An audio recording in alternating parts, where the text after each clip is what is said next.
For those of you in this round who want to see the Jam Worlds and cannot all fit into the platform room at the same time, we're going to be trying to record it and broadcast it. So you should be able to see your friends' finals for Jam even if you're not here. So, all right, should we do this? Let's do it.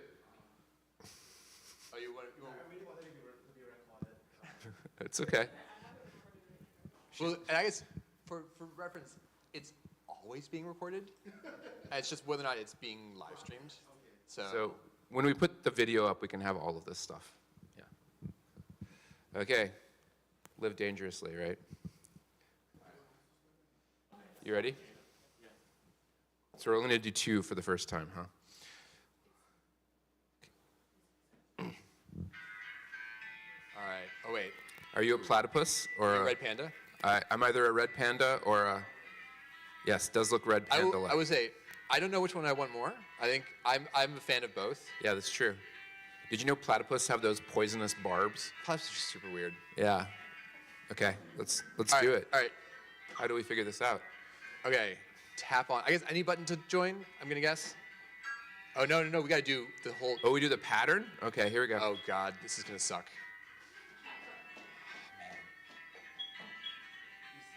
All right, I'm red panda. No worries. I like the soundtrack already. I like the fact it's wearing a hat. Here, I'll get off. Okay, let's give it a shot. Left. Oh, almost left. Left. Right. Up and down. Okay. I'm platypus. Tap on right, left to ready up. Right, left. Okay. Right. Oh man. Oh God. Oh.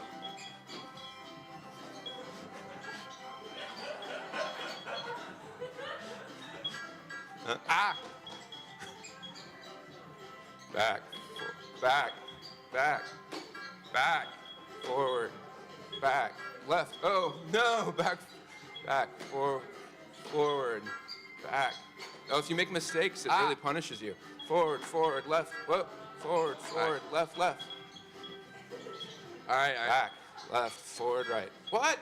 Back, Come on. back, left, forward, back, down, back. I got this. Man, back, left, forward, right. Okay, forward, right, forward. What? Forward, right. Back. Yeah. Oh, okay.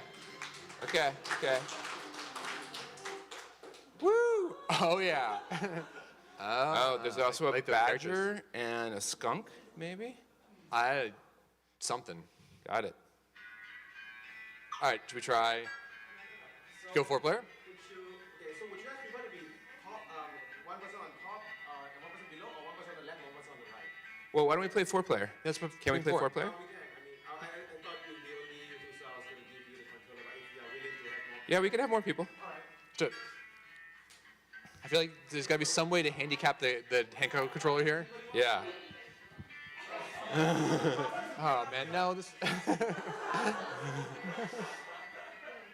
All right, what's the right way to handicap someone on the controller? I don't know. Make them stand behind us so they can't see. So that one, maybe controller on the ground. You do it with your foot. You do it with your offhand? Offhand. I like offhand. Yeah. How about upside down? Controller upside down? Yeah. We're saying to handicap you, you should have to play with the controller upside down. Yeah. Upside down. Upside down, turn it around. Yeah. Okay, here we go. Okay. D-pad. Okay. Yeah, see if you can join. Yeah. Little on the fly. Oh no, somebody didn't get in. Should we start or go? Let's relaunch it. Yeah, restart. Once Right. the other players all readied up without the last one joining, so it was like, oh, you're not joining, so Okay, so we should let everybody join before we enter all the way in. Okay, gotcha. Okay, got it. Sorry, our fault.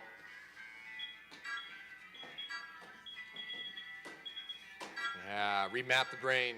Okay. Okay, you ready? We're all in? Yeah. I keep multiply hitting the buttons. All right. Okay, here we go. Which one am I? Oh. Ah.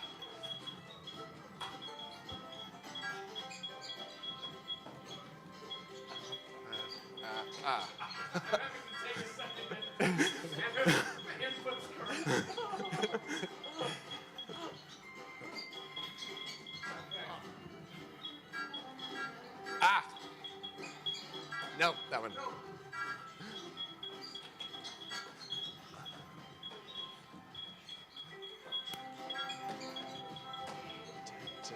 Da, da, da. It's a tight race back there. Oh, wait. Oh, man. Oh, crap. Oh, it's gotten harder. Where is it? There's the button. Coming, coming. Oh, come on. Oh no. Ah! The button. Ah. Ah. Woo!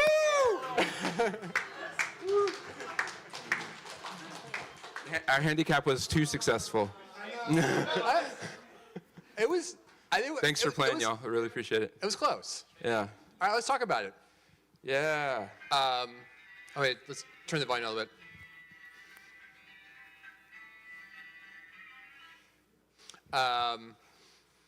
So just from the opening screen, like the art style, the characters are super cute. Yep. The simplicity is really good. It's really clear that just from the name of the world and the screen, I get the sense that we are going to be cute creatures wearing hats, and we're probably going to be racing. Yeah. And it had that sort of like crossy road kind of blocky animal art style works really well. It feels really fun. Yeah, it feels consistent across the animals. Yeah, really nice. Yeah. I mean, and the fact that it can go to 4 guests is really well done. There's some really just nice structure here to support the play. Yep. The DDR pad, actually playing it the second time felt a little bit better. Yeah. It was effective. Definitely, it's about the right length. I think if this were going to go on any longer, I just kind of want some more escalation. Yep. How did you feel about the game ending when the first animal crossed the finish line? I kind of wanted the latter 3 players to be able to keep racing and see who made it across the line first. Yeah, well, obviously when it was just 2, Yeah. you finishing out the race, like, is kind of Kind of redundant. yeah, but definitely like racing for second and third Right. Made some sense. Yeah. So you guys a little tweak for multiple guests, that makes sense. Yeah. I mean, I really appreciate just the simplicity of the controls. Like, there was good feedback on if you mess it up. I think there's a really subtle little game design aspect here, which is if you screw any one of them up, you reset. Yeah. Which is what does a lot of the interest curve here. Yeah. Is it starts out with like simple, and there's just enough frustration with the DDR pad. Because I mean, like, and just part of this is like you don't have good feedback on the buttons here. Like, these buttons don't really exist. It's hard to tell sometimes if you're hitting the button or not. Yep. So you've got a little bit of this input system where it's uncertain, and then you've got an input system over here that needs to just get it right. And so there's no like, oh, you got it wrong, do it better next time. It's like, nope, start over. And so that like need to like move it forward felt really good. But the visual feedback on the buttons turning red when you miss them, and then it resetting, and then the sound feedback, right, of like deep, deep, or whatever it was, that worked really well. Yeah. I mean, basically, all of the really good choices on all the pieces that are implemented, it's really well scoped. The only things I would really think about are if you wanted to iterate this and escalate it, what could you do? And I definitely sort of felt the tension between it's a race and it's very stop and start. And I think I would want stuff that, I don't actually mind that pacing, Yeah. But I think what I want is a way for people who are behind to catch up, or people who are in front to get thrown behind.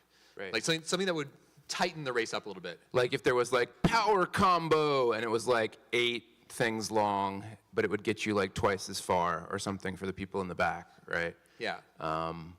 Or something like that would be kind of cool. Yeah, so basically like a way to escalate it, and notably, the world's a little bit dependent on the guests playing it to make the interest curve really compelling. And so if you have a 2-player experience and one person is just one person's a little bit better, or just a little more familiar with it, then the race will get less interesting. And so like just how do you have the level itself bring some of that into the space? But that's also where playing for second or third could be fun if one Yeah. player is just way better than everybody else, right? But yeah, because the danger, right, is that one player speeds down the track, right, and ends the game early for everyone else, right? And so yeah, that's sort of a timer, right? Like the race is only as long as the fastest player. Yeah. But yeah. I can see something as a simple escalation, which is the person who's in the lead has a slightly harder thing to do. And so the pressure to get it right is on them. Yeah. And so like the person in the lead is like kind of like feeling this success failure flow a Yeah. little bit differently than everyone else. That's true. You could also have the people in the back only get the three ones, right? So they have an easier way to catch up, where the people in the front And get the nice longer about that is, chains. if people are just focused on their screen, they wouldn't realize that the people in the back are getting an easier thing, and they just think that the people that are playing us are much better at it than they are. Right. And you get this like rubber banding that could be subtle and effective. Yeah. But yeah, like really solid structure, really good choices about simplicity and scope. It Yep. feels, I mean, impressively, it's very polished for a 1-week project. And I think that speaks a lot to the choices made. And it played really well. We were able to play it twice. We were able to have it like get 3 players in by accident, and just like, and that wasn't really a tech thing. It was just a user input problem. Yeah. So like just strong choices all around. Yeah, the only other thing I might add was it's a little hard to tell where you are in the race. Does that make sense? Like, you don't know how many combos you have to hit in order to get to the finish line.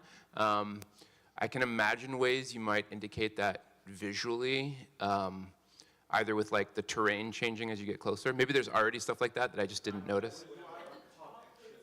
Oh, okay. Yeah. I see. I was watching the map. Well, I was too busy trying to figure out what the fuck I was like, doing. how far behind is everyone else? Okay, cool. Makes sense. But to that point, I would say the end of the race visually is the same as every other part. And that'd be another thing about thinking about iteration is, can you make the beginning terrain look different than the end terrain? Right. And like have some aspect that, and I could see something where because you escalate the number of steps you have to make, you could almost have that go in tandem with the terrain. So you sort of can see the harder terrain coming up and having almost like just a visual explanation for it. But again, Yeah. But that would be gravy. yeah, I think it's already a really good obviously, like, experience. a thing to appreciate is all of this stuff is iteration on what you have, and you have like a really, really good foundation to build from. So, Yeah. good work. Did you feel like a champion when you won? That was my only other question. Did I you was- feel sufficiently rewarded? Yeah, I think Okay. the fact there's this. I mean, there's I was just dead, so there was a social element here. It was less that I felt like the platypus had triumphed. Actually, it was the red panda. The red panda had triumphed. Yeah. And more that I had triumphed. Right. Okay. So it was I had a Right. good personal connection to my own success. Yeah. If you end up having the second and third player get a minor reward, that might be better too. I don't know. We'll figure that out. But Well, a simple thing in festival that some teams do is they record like that fastest time as well. Right. And so it's not just did you beat the other person, but did you beat the fastest time? everyone else, yeah. Yeah. Cool. Cool. Anyway, Good job, team. Yay. Yeah, next DDR team up.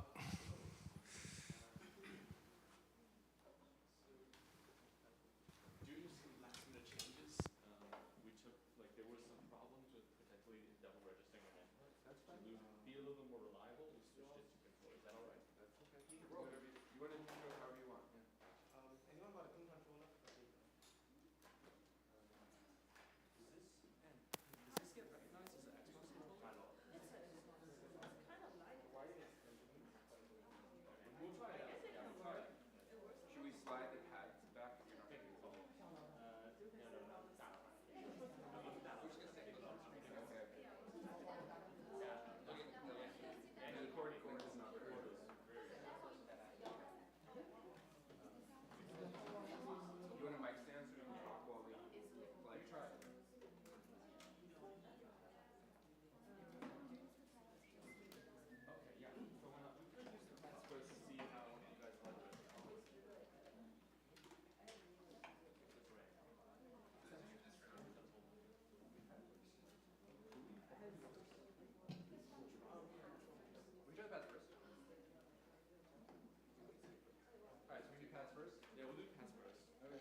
We just have to collaborate.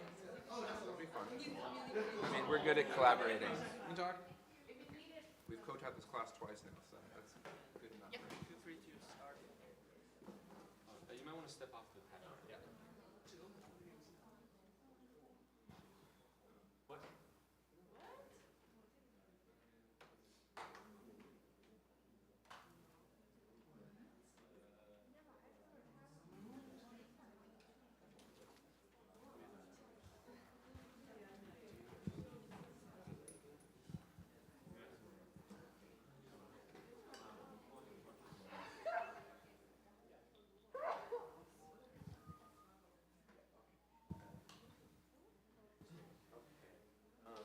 Seems like I have to go backstairs and see, take a look at the.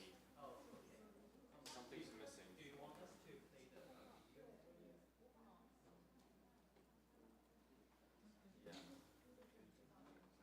The tech one, I don't think it should be. Could take a look.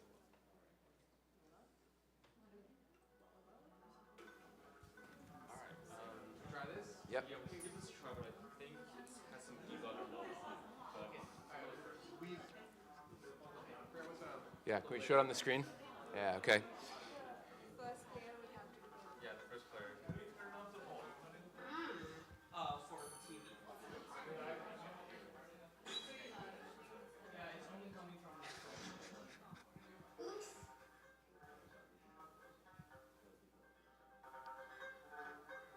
Can we get the output to the room? Otherwise, the stream won't hear anything. Can we get this outputting to the HDMI signal out? Or no, I guess it is. How are we doing then? Oh, yeah. Is the sound muted? It's only using the HDMI cable, so. Oh, I see, there's no sound. No, you can change the output, I think, on this computer to the other devices. It has two. Let's do it quick.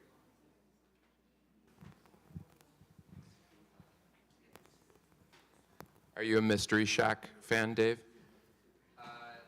No. My daughter is the one. Uh-huh. She just got the Book of Bill. I see.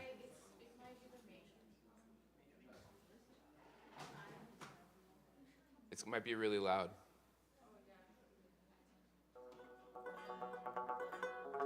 Nope, crank it.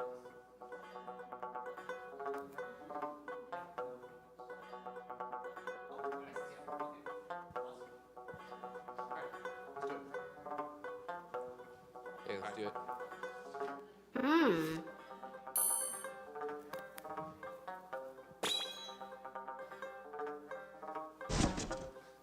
Oops.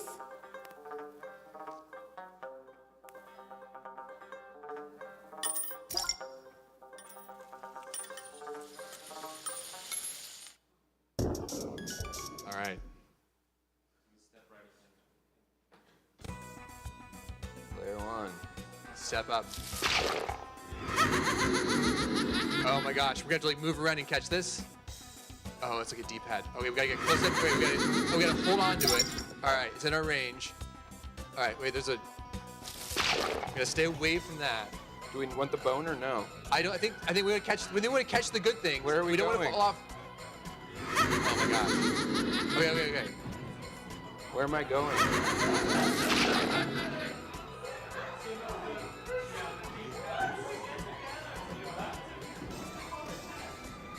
They're backwards?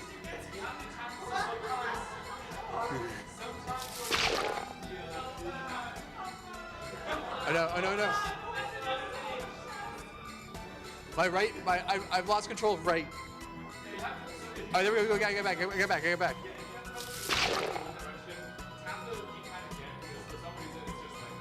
Oh, okay. Let's go get the jewels over here. Oh, skull. Do we want a skull or is that bad? Oh, the light shows where we're supposed to be. Okay. Should we move to controller? I do feel like controller will be difficult enough in some sense. Yeah. All right, should we move to controller? Sure, let's do it. All right, we're in controller.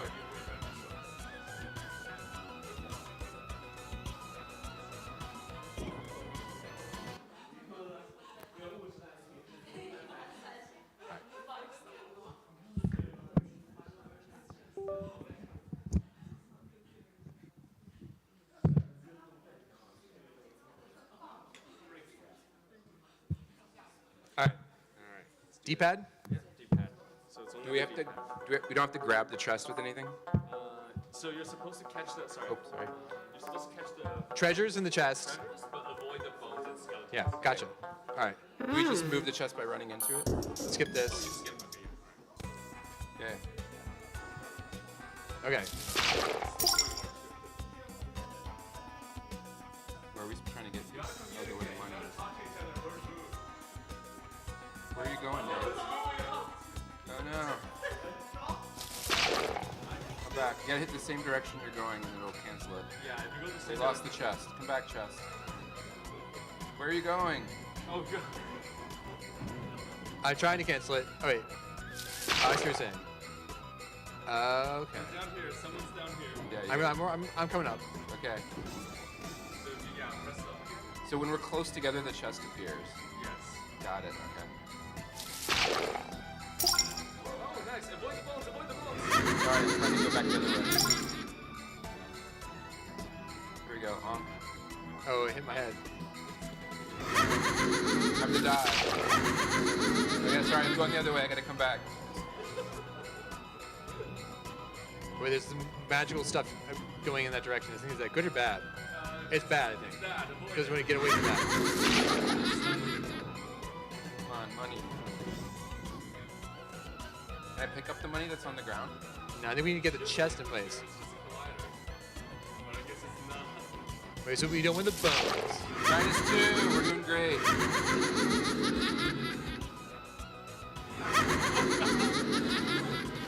Oh, stuck. Gotta go back up the other way. Oh, stuck the other way. Come back. I got stunned. Oh no. Back up. Up, up, up. Cancel. Yeah, cancel it. I'm trying.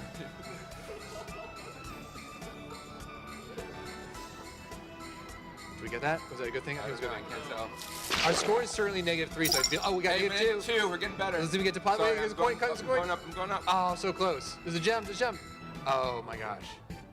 -3. It's going down again. We scored. We scored.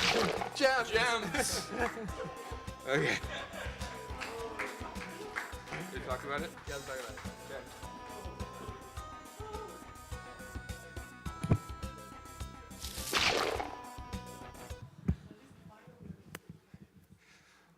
Okay, so art style, amazing. Yeah. Good use of a property that we don't have the IP rights to. It's it's clearly different. This is was who was Bipper? No, it's not Dipper. We can't say it was Dipper. It was It not was Dipper. It was Bipper. Pipper and Babel. Yeah. Yeah. No, it's good. The theming, theming was great. nice. Really good things is you do a good job setting up two guests. Yeah. Clear we're going to work together. It's about treasure hunting, and so I'm ready for that whole idea. It wasn't intuitive to me in the beginning that the treasure chest only appears when we're close together. Yeah. But once I figured that out, it seems like it could work as a mechanic for sure. Right? Yeah, and just the need to move together Yep. was enough complexity. Yeah. And just thinking about like where is the interest going to come from this? Our need to like communicate and talk through things and like make it work. In fact, I would say like one of the challenges was the controls were getting in the way of what we wanted to do, and so like iteration would be probably embrace the gamepad and just make the controls work more directly for the gamepad. Yeah. It feels like you're kind of caught between the reality of a DDR pad and how people use it versus how people might use a D-pad, and just getting the controls. Yeah. A D-pad or a joystick, I think, would just be totally fine, honestly.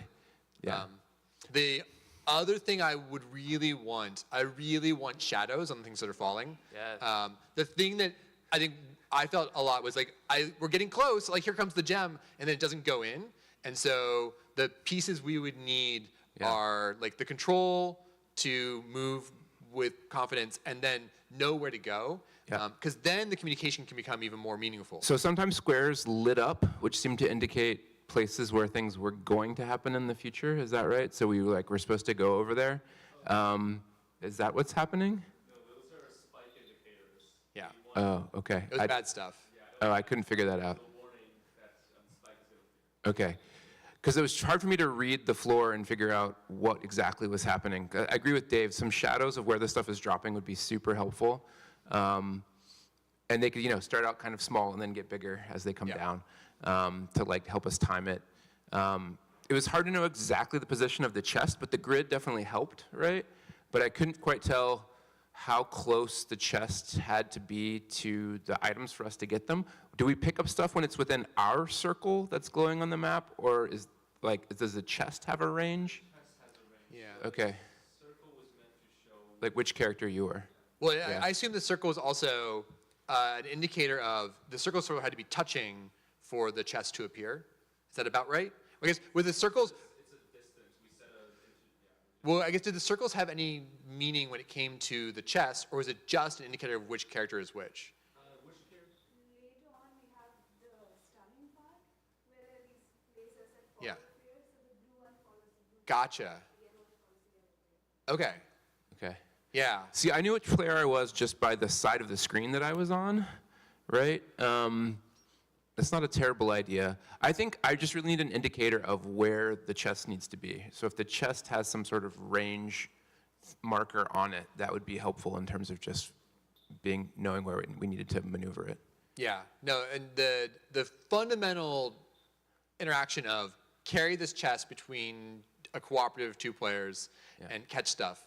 I was there for it. Like it was compelling. No, it seemed good. And I like the variety. I think it was just sort of like there's some feedback that I need as a guest to be able to like plan around that. Because the nice thing is like if there are shadows, you can be a bit more like, oh hey, there's stuff over there. Let's go over there. And I think we want to think a little bit like what is the conversation the guests are having. Right. You'd be like, top right corner, there's a bunch of stuff coming down. Let's go over there. Right? And like you get some good stuff like where we're currently here and there's something appearing above us and below us. Right. And we have to make a quick decision about which way to go. And that's I think where the interest of the world lives is us not talking and then screwing it up. We split apart and we don't get either one. And then we figured out we sort of like moving together. And then you can think about designing the pattern of falling to encourage that stuff. Like, oh, over there, a lot of stuff is coming. And just like getting these high level, cooperative strategies in place. Yeah, I mean, you can definitely tweak the falling, right? You can be like, oh, the team has already caught a bunch of stuff in this one area. Let's start making stuff spawn in the other area, right? But that's like high level tweaking once you get everything else the way you want it. So Yeah, and like I can imagine stuff where you have a pattern fall where it's like a line you follow, and you can actually do stuff where instead of like moving to just sort of effectively random places, it's like, okay, it's gonna be a row of stuff falling together, and the challenge is can you catch them all, and things like that. And so once you get this core of two guests working together to catch a single thing, then you can escalate it into, okay, like can you catch three things? and then there's a finale close to the end where there's like a bunch of stuff drops all at once, but some of it's bones, and you have to like figure out how to get through that or whatever. Yeah. But yeah, like love the theming, love the music, all that stuff. Everything feels really good. It's a good. I think the scope of the space is really interesting. It was a little weird that we wandered off into, the pit of nothingness. It feels like there should be colliders on the edges, so we don't do that. Yeah.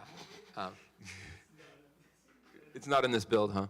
No, it's Well, totally and fine. I mean, I'll say a lot of great ambition as well for 1 week. Like the idea that there's spikes from the ground that appear, like there's heat-seeking lasers, there's all this other stuff. So like, you build a really great structure, and you have a lot of like pieces. I think just like the controls and the core of it wants to be tightened up. But Yeah, but then you have a lot of room to do a lot of stuff if you want to. yeah, and then I want like 2v2. Ooh. Yeah. We All- have to add Bunkle Stan into the the characters. Yeah. Okay. Cool. Cool. Great Thanks, work. everybody.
I getting, do I need to get mentally ready for a blindfold?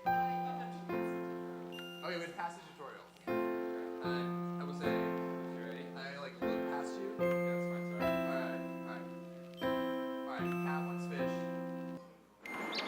Alright, we have 3 steps. Set up itself. Oh, you got some turning action you can do too, right? Ah. Alright, I think so.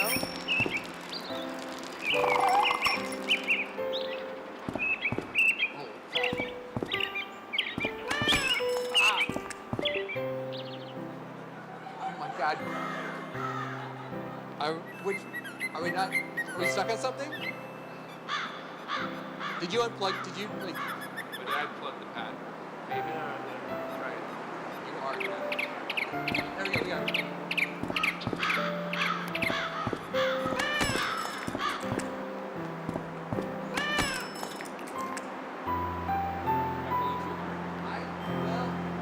I think it's fine. I don't know if we've actually established a good language of communication. I can't hold the lead.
All right, you have a better sense of what just happened.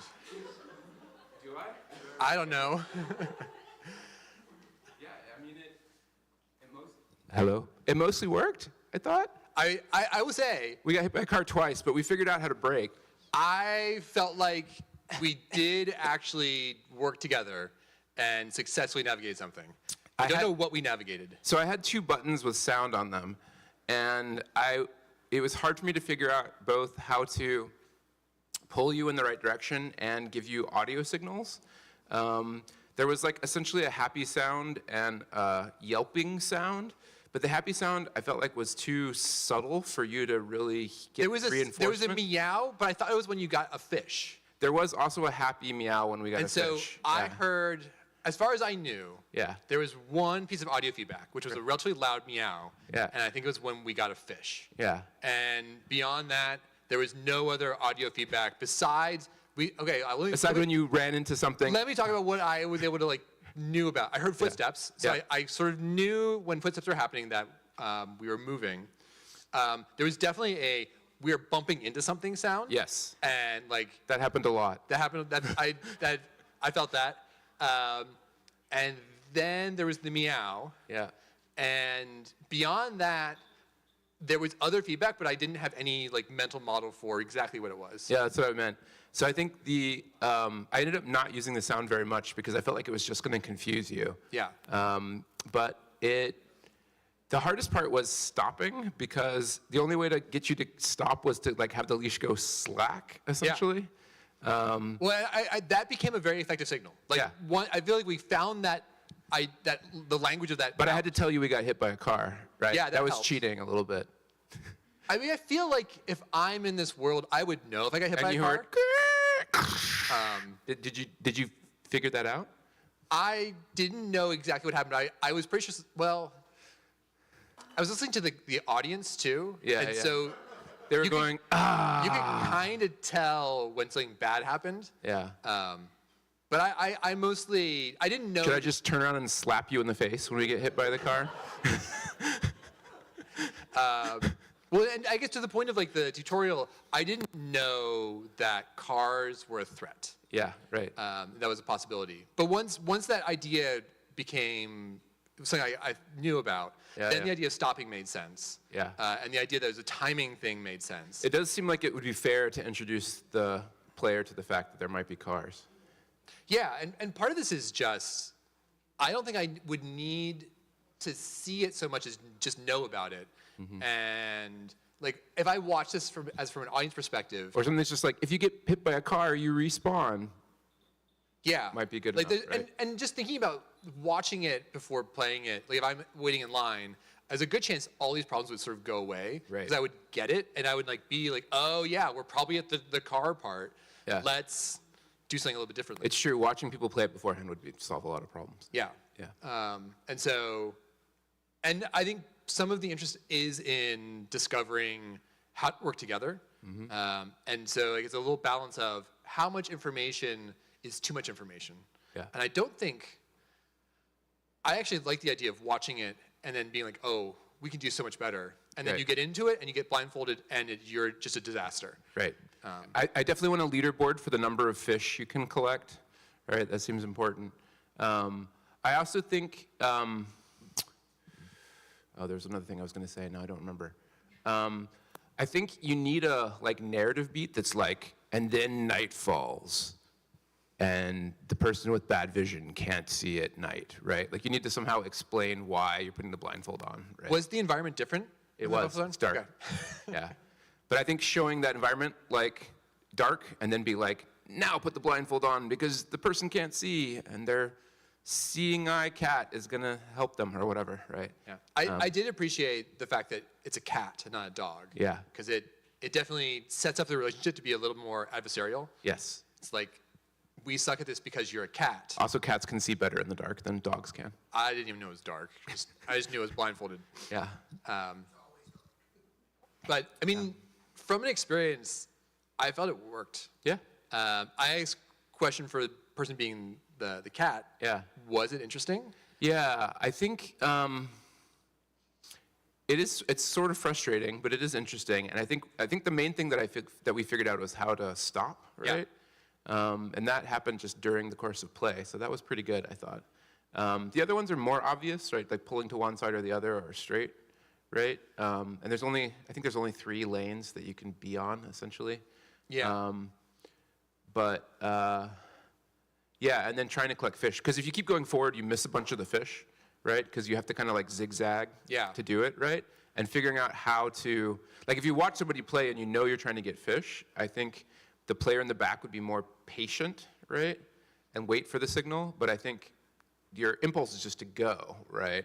And to like frantically scramble to use things, that's, right? that's where the idea of it, it felt like there was some moments where it was like almost like the goal was to go diagonally. Yes. And I didn't know what that really meant in terms of my input system. Right, Like, you do could you want me to front, alternate? right, front, right, like And so that, there's yeah. definitely this translating the signal of the lead Yeah. to the foot presses, which I think Honestly, that's like part of the challenge. is the Yeah. interest of the world, is Yeah. doing that nonverbal communication. Because I can't just like pull you on the side and then Yeah. pull you forward. I mean, I could, but it would be super slow. Well, and what I like about this is I have a mental model, sort of what's going on, but because I can't see it, Yeah. my mental model is all I have to work with. Yeah. And there's no way it's going to be good enough to really make me good at this. Right. And so it's this tension between, I know what success should be like Yeah. because I've watched someone else do it, Yeah. but now I'm doing it and like it's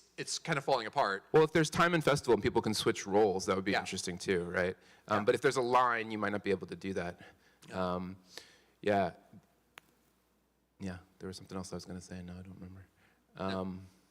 I think the score should be some function of both the fish that you get and the time that it takes you to get them, right? So that way you can get a complex score. So people who get all the fish but take forever, right? Because you don't want people to be like, we're gonna play this game 10 minutes and we're gonna get every single fish, right? Because that'll be frustrating for everybody else waiting in line. So if you can figure out some way to be like, time matters, but also fish matter, I think that would be a good way to do it. Yeah. I mean, overall, I feel like this could go into festival. Yeah. As is. It's really different. And it's obviously ridiculous. And it makes good photos. Well, and it makes good photos. Like this in sense of like the idea of appeal, you could sort of see people playing this, and there would immediately be conversations about, are we going to try it? And then people would be like, yes, we're going to try it. And both people are like, I'm going to be blindfolded. And then there Right. can be discussion like, who's actually going to be wearing the cat ears? Well, and there's some logistics about how you wear the collar/harness that Yeah. you might have to work out. Like have some different size collars and things for people. But other than that, I think it's fine. Yeah. Yeah, absolutely. We'd work this out in the future. But overall, it was Feels like a pretty strong experience. It worked pretty well. Actually, I used the DDR pad well too. Yep. I was definitely felt like I was moving, but also confused. Yeah. So, Good job, team. stuff. Yay.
All right.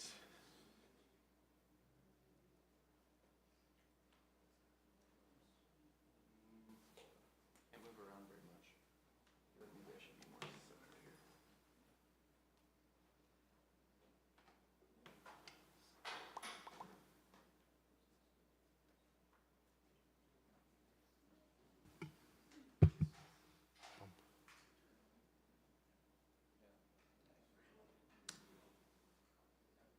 All right.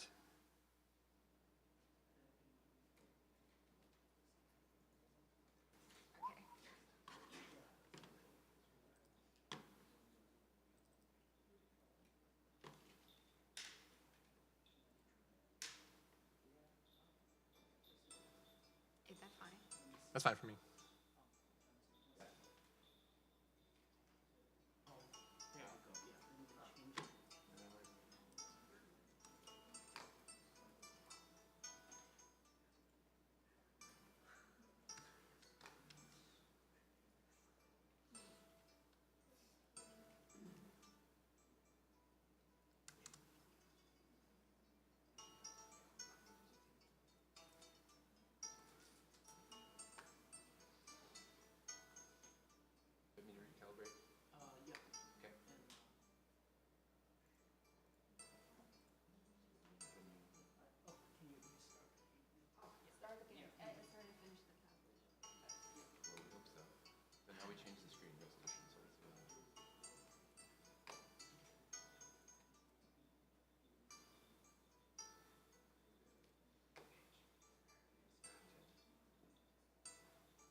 tied together.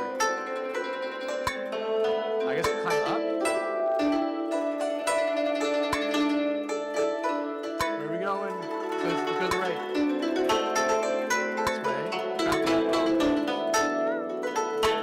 Wait, like that rich shit is like crazy. Up. I'm with the little bun, the pigtail sort of. I'm on top of it.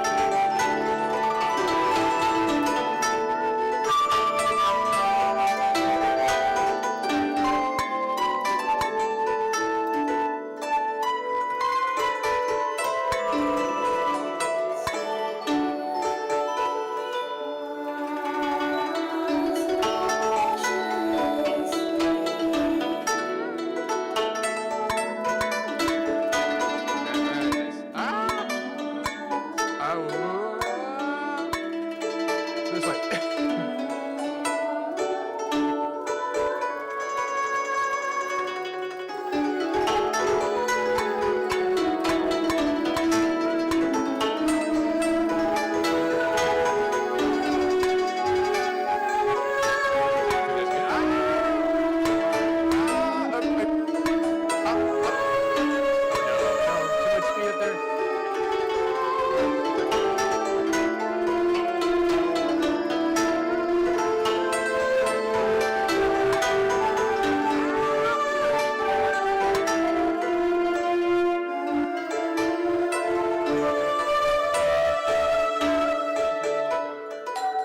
Don't look down.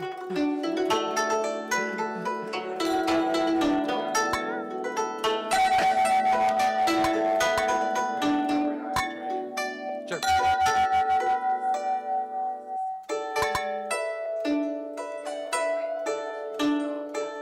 instance, that's why. But yeah, recovered.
Cool.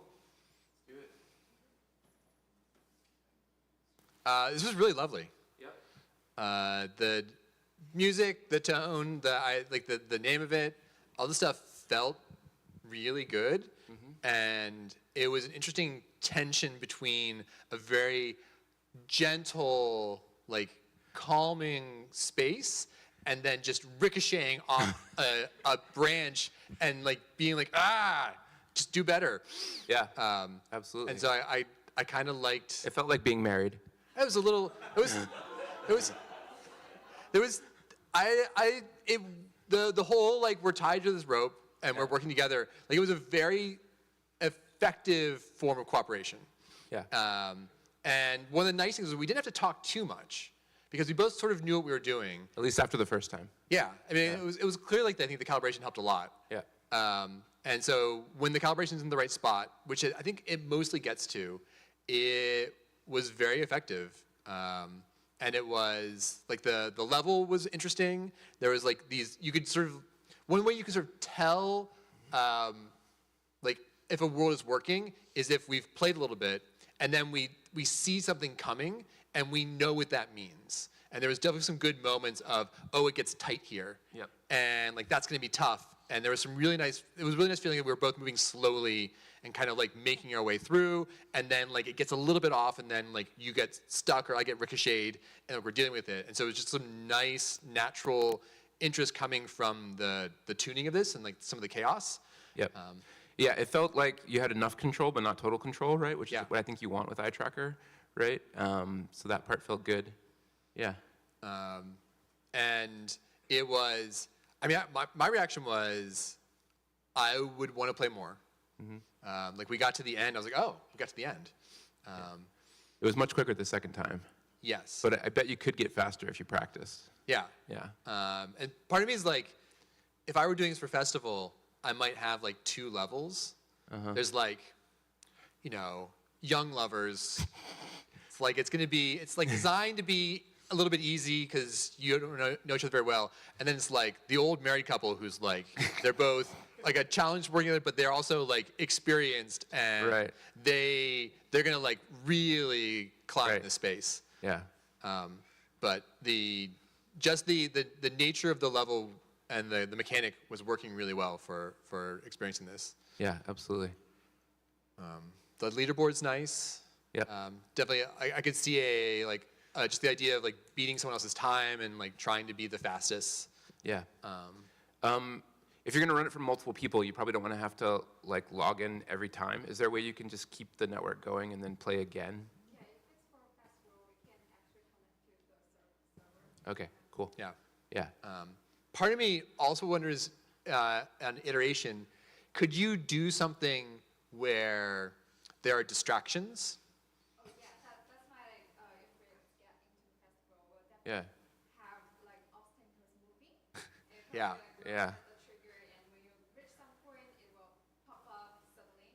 Yeah. Or like movement in a pattern. Yeah, because I Yeah. like the metaphor of like we sort of have to focus on each other. Yeah. And But actually, I can't really look at you because if Yeah. I look at you, it like there's it messes me up. There's this like weird like it's the weird thing with eye tracker. You have to like is look where you're going, you not have where to like you are. get Yeah. your brain into this mindset of where I look will dramatically affect my gameplay, and so I have to look in the right place.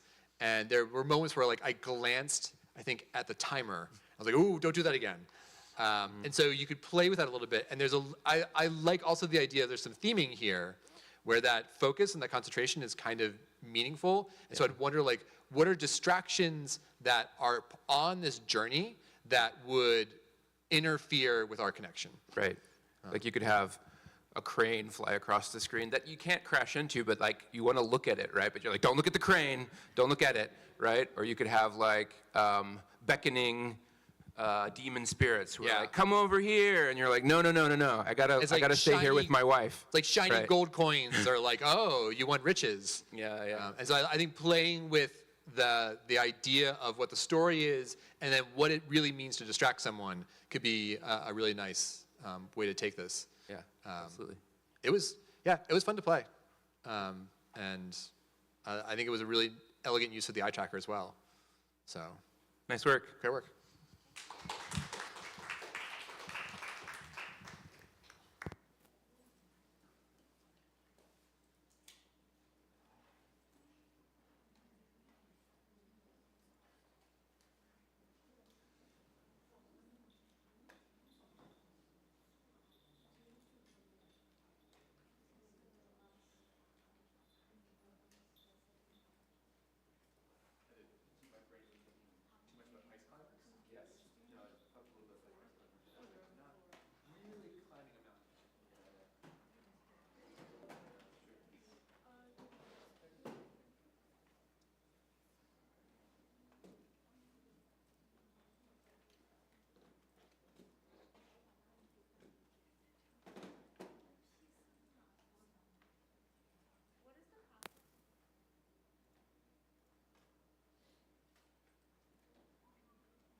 played before. Nice try. Sure. You already played before. Sit down. Yeah, come on up.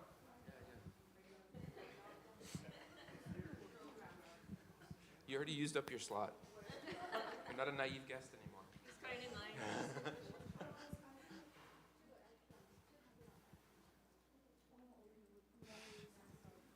Pace like you guys. Yeah, that's fine. We're just trying to, make sure you spread your weight evenly on your feet because you're going to be standing the whole day.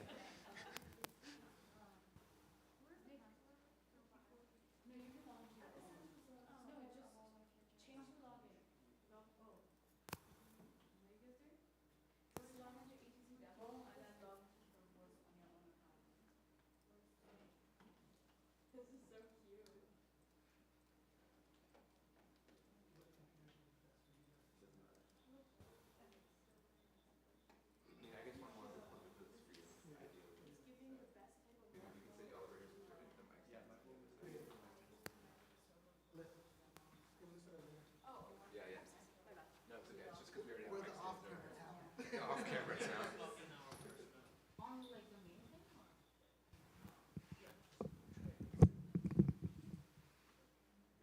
A quick feeling about that. Everybody loves a good frilled lizard.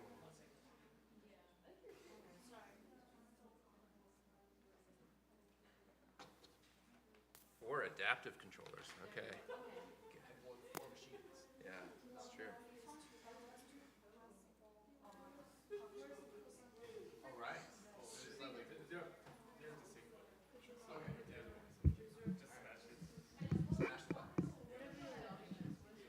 Here we go. Is it 1v1v1v1 or is it 2-on-2? Okay, okay, okay.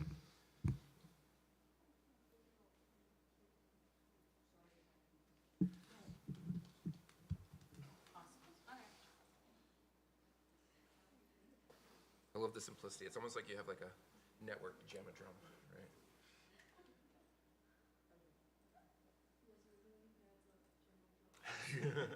You're like, you felt so bad about not getting the Jamadrum that you made your own Jamadrum. You have your own Jamadrum. It's got 2 buttons for each person. I know. Yeah. You can unblank it, probably. Yeah. No worries. Messy's busy. Yeah. But everybody now watches my lizard. That seems unfair. It's a lot of pressure. Don't screw up. All the stream can see. It's the blue lizard.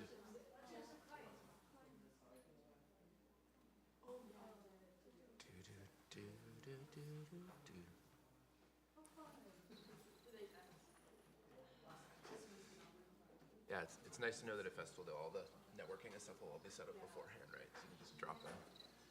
So.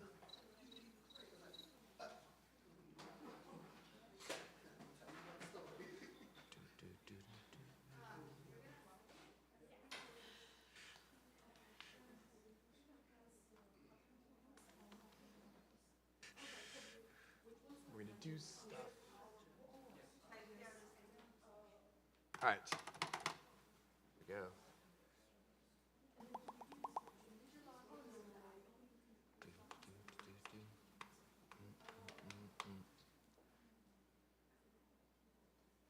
Are you gonna build a Lego pumpkin, Dave? Is the real question. You know about the Lego pumpkin competition? I half know about it. I don't know what the entry point is. No, I'm not sure either. You supply your own Lego? No, they said they bought a bunch of orange Legos. Oh. You ready? Ready. Start Game. game. Here we go. Oh man. Here we go. What color was that? Right. Oh, is it? It's not eye tracking.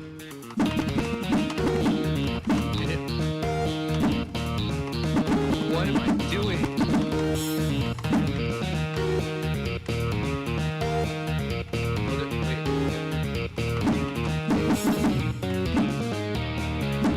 Wait, it is eye tracking, right?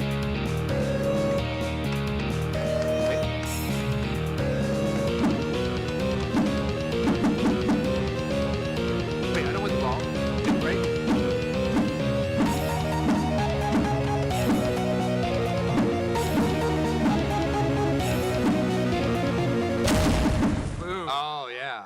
Wait. Give it to me. Am I still playing? I don't tell.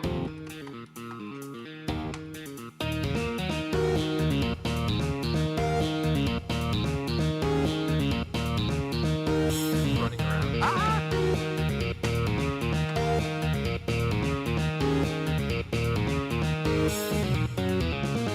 Gonna hang it over here.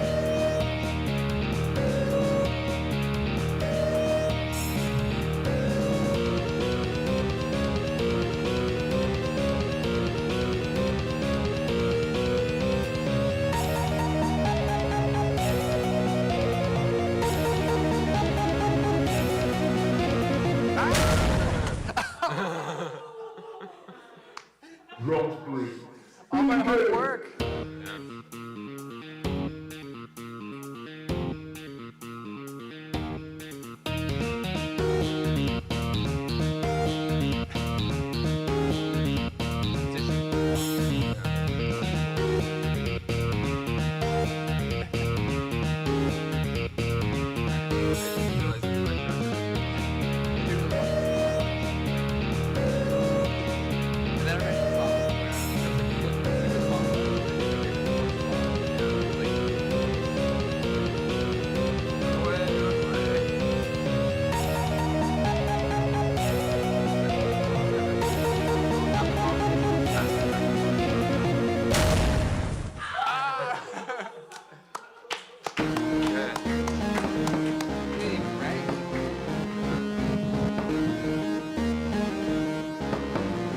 All right. Let's talk about this. Yeah. So this is 4 players, hot potato, like the idea like there's a bomb, and when the bomb explodes, whoever's holding it gets knocked out. The punching seemed not crucial. I couldn't quite figure out what you're supposed to do Well, with it. and the controls are eye tracker. So where I look is where my lizard goes. Yeah. And then when I'm next to the lizard, I can hit the button and punch. But also if I have the bomb, I can pass it to someone else, right? And Okay. punching someone causes them to get sort of like stunned. Is that right? Okay. Okay. I didn't get that far because I died early. No, actually, in the beginning, I couldn't even tell that it was eye tracker. I was like, what am I doing? Yeah, it took me a little while to catch the eye tracker. I was like, oh, there's a little cursor that's moving around. It's like, wait, are my eyes controlling that? Yeah. And then once I figured that out, I had a few moments of, I'm trying to run away. Yeah. So I want to look where everyone isn't, but then I want to see where they are, and all of a sudden, like, my eye tracker moves to where they are, and I'm like running towards the bomb. So there's this really interesting tension Yeah. that I felt of, like, trying to pay attention to what's happening is exactly what I don't want to do to control it, to stay away from it. And so I felt in those moments like really good, like that push and pull of, I want to do this, but I also want to do that. And like, I felt it very physically, which was pretty compelling. I think to the point about the button pressing, when the lizards were sort of fighting, that's where it got a little less clear for me. I was sort of like, okay, if I have the bomb, I want to pass it. And I've been told that if I push the button, that happens. But there wasn't great feedback in that moment of is it working or not. So it was hard to tell. I didn't have any confidence in sort of defending against the bomb, so to speak. The only thing I had solid control over was where I was moving to. Running away, yeah. So my strategy was, if I get too close to someone, then the bomb is like something I have little control over. So the most control I have is running away, which worked really well until I got the bomb right at the end when it blew up, which worked as an interest curve for me. Like I was doing this thing and I was watching and sort of running away, and the controls were like on the edge of feeling like I had control, but feeling like I didn't have control. This one feels like one that would be really good to watch beforehand, so you have some sense of what's going on, and then sitting down. Yeah. Yeah. Yeah. And if I were iterating it, I definitely would want the clarity of feedback on the punching and the bomb to make a little more sense. If I play this again, I'm still not exactly sure when I would use punching. And I guess if I'm thinking about the design of this, I would expect the punching to be something where I could hit the person with the bomb so I could stun them and then run away so they can't give me the bomb. But I think some of this was the controls of the eye tracking are imprecise enough that it's hard for me to like be just far enough away and run away. And then the range for passing the bomb was a little hard to understand. It's also because you have short lizard arms, to be fair. It basically like, the way this sort of played out is like you kind of get into like a little scrum, and then someone else ends up with the bomb, and then you someone's run stuck, away. and then you run away. Which actually the chaos of that feels really good. Yeah. So I just want a little bit extra clarity and feedback on how punching works and how the bomb works. Because when you sit down and you give me these buttons, my first instinct is to hit them all the time. But it seems like the more important thing is to figure out the eye tracker movement, right? And so I think part of that is going to be like how you prep the players, right, to sit down and what they're going to do. Because it seems like you only want to punch selectively, right? It's not a game where you're just like bashing buttons all the time. Yeah. Was the music the indicator of when the bomb was going to go off? Okay. Yeah. It took me a little bit to like pick up on when the bomb would explode. How long was it when we played 4 rounds of it? It was hard for me to tell. I almost wanted the bomb to be faster. I mean, yes, that was because I was dead, but it felt a little long each arc. Did you feel that? Yeah, I could see like the speed of this, basically the timing be reduced by like 20%. Yeah. And that would probably like tighten it up. The other thing to think about is the time to learn how this plays is restricted to basically 3 bombs, because 1 bomb kills you. And so I can see something where you could possibly have more bombs, and it's like you have lives as a way to like speed things up. It's a balance of just like how this all feels. I like the fact that it's super high stakes. Like if you end up with the bomb, You're dead. You're dead. You're out. But it's also a little bit hard to learn. Like you could sort of end up in a situation where you're just getting used to the controls and then you get knocked out. Right. So Or if I hold the bomb, but I'm next to Dave, can I take us both out? Yeah. And the visuals of the explosion sort of say maybe. Yeah. Yeah. But yeah, overall, I like the chaos of it. The 4 guests worked. It was actually, I think it was really good because you sort of got good audience understanding of what's going on. Yeah. I feel like it was a good world to watch because there's like sort of drama playing out on the screen that I can't really watch because I'm eye tracked. Yeah. And the one thing one of my first iterations would be to like have some sort of countdown on the bomb.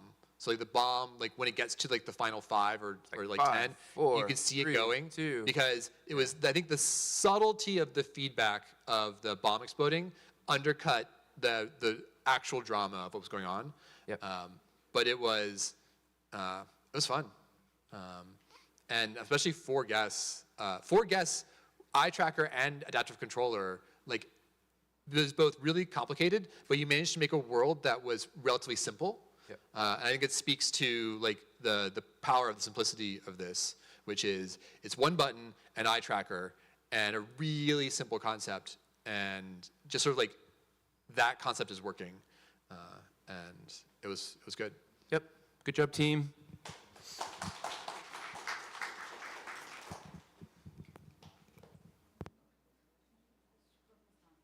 Hey, morning group, congratulations.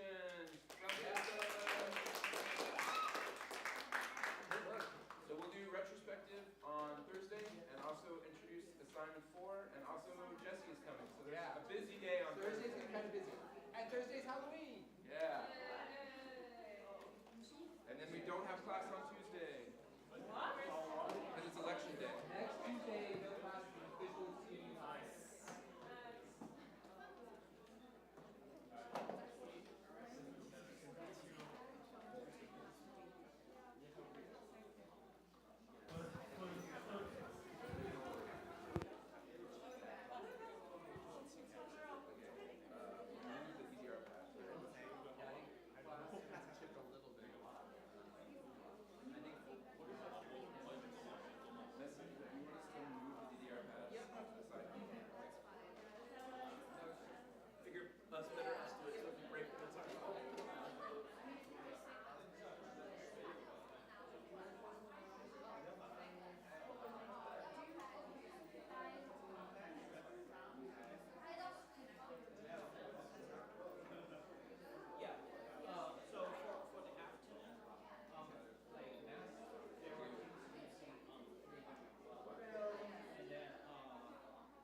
one of the monitors should be facing the other.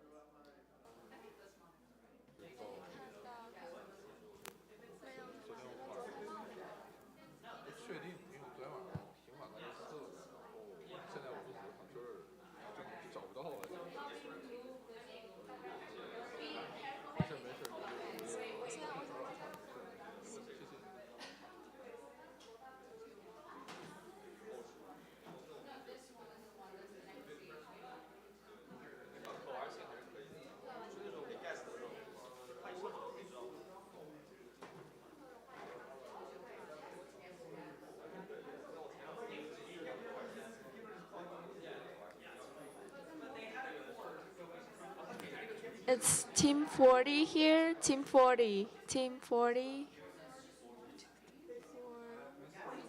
Mason Ling. She's not.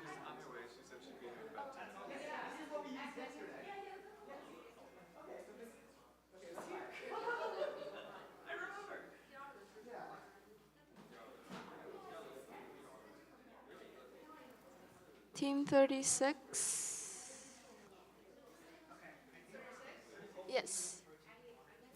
1, 2, 4. Who?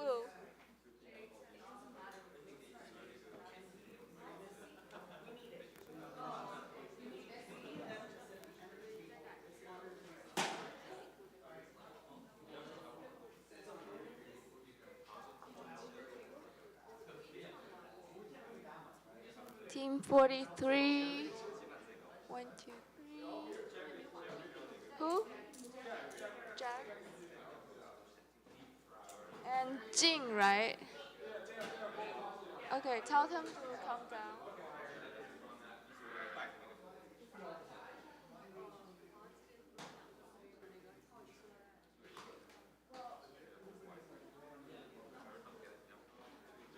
Team 35.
drawing, and any amount of people can guess.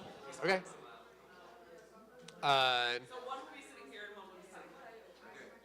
One typer, one drawer.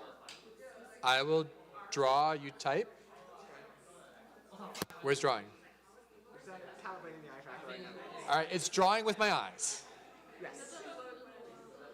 Oh, it's flipped. I was like, I'm probably faster than you, but you're a programmer, so then I'm like, I don't know. I'm a bad typer. Are you? I am a bad typer. It is secret shame. It's okay. I mean, my sight reading is. I don't know if I can do it. Do I have to do ASDF over here? Like, how is this?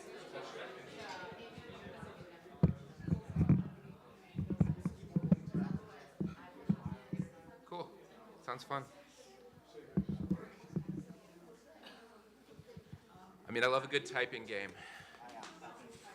Oh yeah, optionally, you do have the option to have your wrist tied to the chair. I mean, do it, I guess. Okay. Yeah. I mean, earlier, like, Jonathan had a leash attached to him. Oh yeah, we all saw. Yeah. I mean, this is what I get paid to do. Yeah, yeah. For better or for worse, we're the one who set the assignment. Yeah. Well, don't worry. I mean, as long as don't tie my legs. We're gonna do this. This will be done in a safe manner. Is there like a... Do I need the number pad? No. Like a Okay. safe word? Okay. Cool. Oh yeah, yeah. Well, there'll also be just a pull release, like it'll just undo itself. Yeah. We also have spy glasses, but since we're all wearing glasses, you do not. Yeah. I do think students sometimes overlook the joy of making a typing game. Now that we have like Typing of the Dead, and we have like, there's a bunch of like cool hip new typing games now. Glyphica, there's one called Epistory that's really good. There's like some really good stuff. Yeah. Well, I feel like typing is a skill that's fading. It is, right? Like I learned on typewriters. That's how old I am. Yeah, you have So. to I mean, it was weird even then to learn on typewriters, to be fair. But yeah.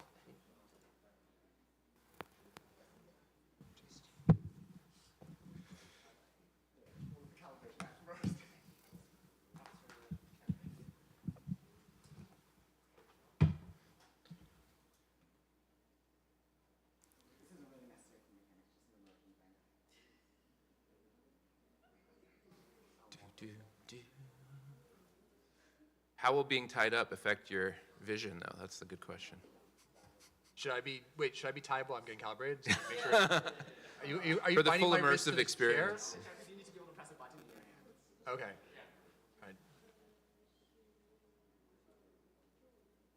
The cat team gave us a mouse to hold. I'm just saying. He could hold a mouse behind his back with his hands tied. We're using the adaptive controller for that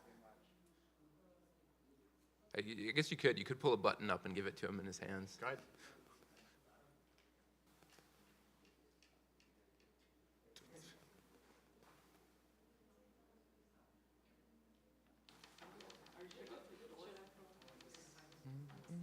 Fine. Is this the place you're looking at? Yep. Okay. Okay, Helen, just tie a square knot. Is there more thing that the hand needs? Yeah, hold this button. All right. Hold the button. Yeah. All right. Finish tying. Don't hurt yourselves. You can go around the other side of the table, too.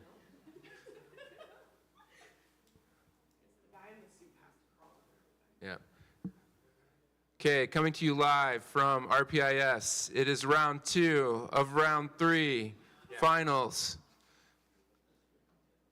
I don't know what's going on, but something's happening. Yeah, something's about to happen. I'm being tied to a chair. All right, you want to keep you actually? I mean, to be fair, it's not the first game you've played the for microphone? BVW where you've been tied to a chair. There was the Psychic Escape eye tracker game, too. All right. What? Do we have sound? Are we supposed to have sound? Oh yeah, supposed to be sound. I do not hear sound. On this one? There should be We'll figure it out. basically. You have to make sure the output of this computer is going to the. It's okay. Boy. We can restart it. Oh, you need the keyboard? Also, I would highly recommend picking novice mode. Okay, where's the mouse? Here. This is the problem when you deconstruct a computer. Occasionally you have to reconstruct it back together. Where is the? I saw it. There it Oh, is. there you go. All right. No. Oh. Speaking of deconstructed things, I'm just vamping, but my wife's favorite food for a while was there's this place that had deconstructed lasagna, where essentially you got like 2 lasagna noodles long on your plate, and then they just like put a bunch of toppings on it. It was really good. So.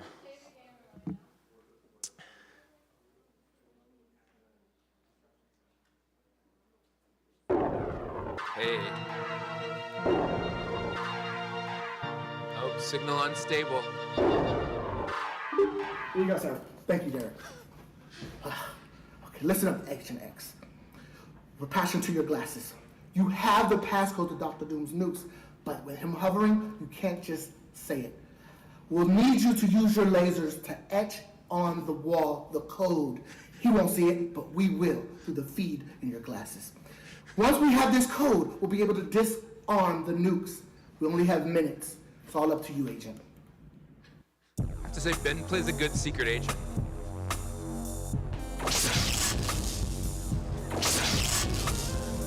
Oh man, the calibration's a little bit off.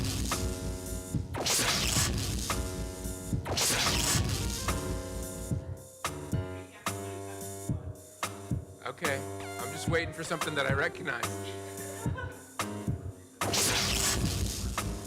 The calibration's not working very well. Okay, can we recalibrate? Can we pause? What is it? Alt something that's pause? Alt F what? F4? Okay. I'm off by like 200 pixels or so. Yeah. Can we just recalibrate? recalibrate real quick? Yeah, that may not. We have had difficulty with this before. It works for some people and it doesn't for others. Yeah, we're just a quick recalibration. We had to do this for Another World, it's Yeah, fine. it's a little off. Oh, okay. Yeah, I know, the glare. This is what happens when you make a game about people with glasses. Oh, do they not?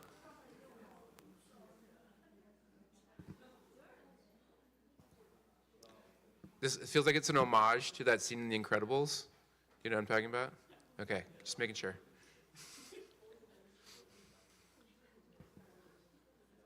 What was his name? Gazer Beam? Yeah.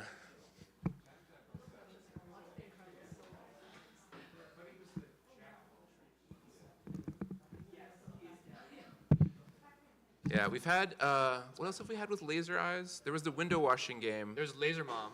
Oh, there was Laser Bomb? Laser Mom. Laser Mom. Oh, I forgot about Laser Mom. You can skip the intro cutscene by clicking Yeah. on the spine. Okay, I'm gonna skip the. You're supposed to be doing your homework and Laser Mom zaps you with your eyes if you don't do it. Here you go, sir. Thank you, Alright, should we Derek. skip it? Okay, laser it. We're prepared to receive your signal. Agent Gazer Beam. Okay, looks like a heart. Looks like an anatomically correct heart. All right. Okay. It's just eye tracker Pictionary, right? I love it. Come on, it should be obvious. Is that a moon? Hey, Yaguan helps out here, right? Triangle. Yeah. No. Watch out for the door. Mountain. What? How is it not? Tree.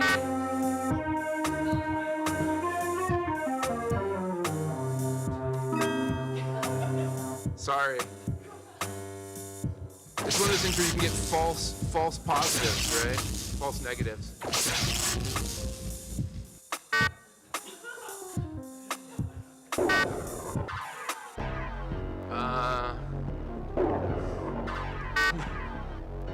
I don't know, Dave. Is it some kind of fruit?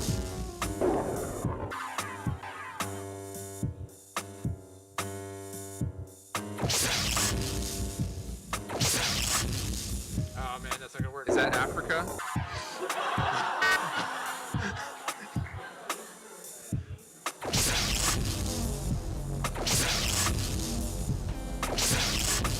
Ontario. Is it fair for me to say there's a reality of the mechanic here that you should be aware of? That words can be repeated. Oh. Oh man, it's a tricky one.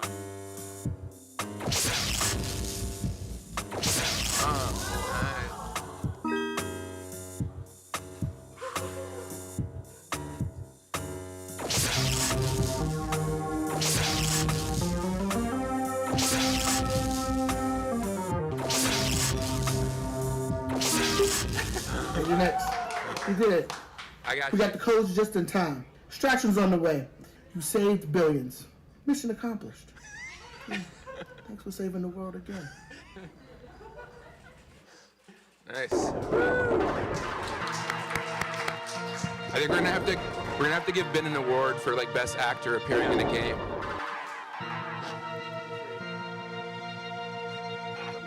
Nice. Am I free?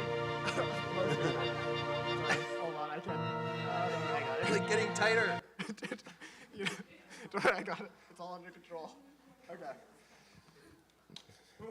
Nice. Good job, Gazer Beam. All right. So I on screen Yeah. was different than what I saw. I don't know. What did you see? I didn't see any of the symbols, obviously. Yeah. What did you see? A series of symbols? I had basically connect the dots.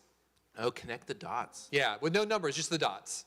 Okay. And so it was like you should draw it this way. And I assumed Was that helpful, or did you want more freedom? So what I saw was I had connect the dots, and then I had the word in the top left. So I knew what word you're trying to guess, and I had some guidance on what to do. And it was interesting because the dots on screen had a very strong indirect control thing for me, which was I should connect them. And it didn't occur to me too much to ignore the dots, but I was like playing in my head like, where should I start and stuff like that. Yeah. I assume you mostly just saw what I was drawing. Absolutely. And Against then a brick wall with laser vision. And so, yeah, I think I love the simplicity of it. Yeah.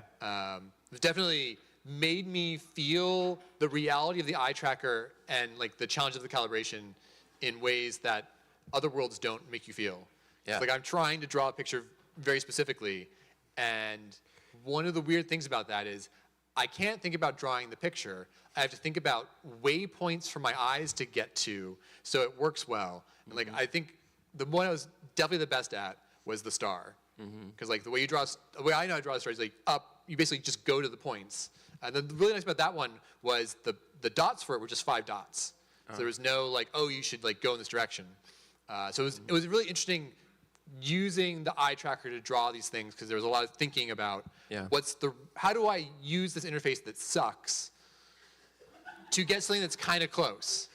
Right. Which is really good. I mean, like you shouldn't use an eye tracker to draw things. Like you just shouldn't. Right. Right. Yeah. Just say that there are 3 modes. And Yeah. We played the easiest one. we played the easy one.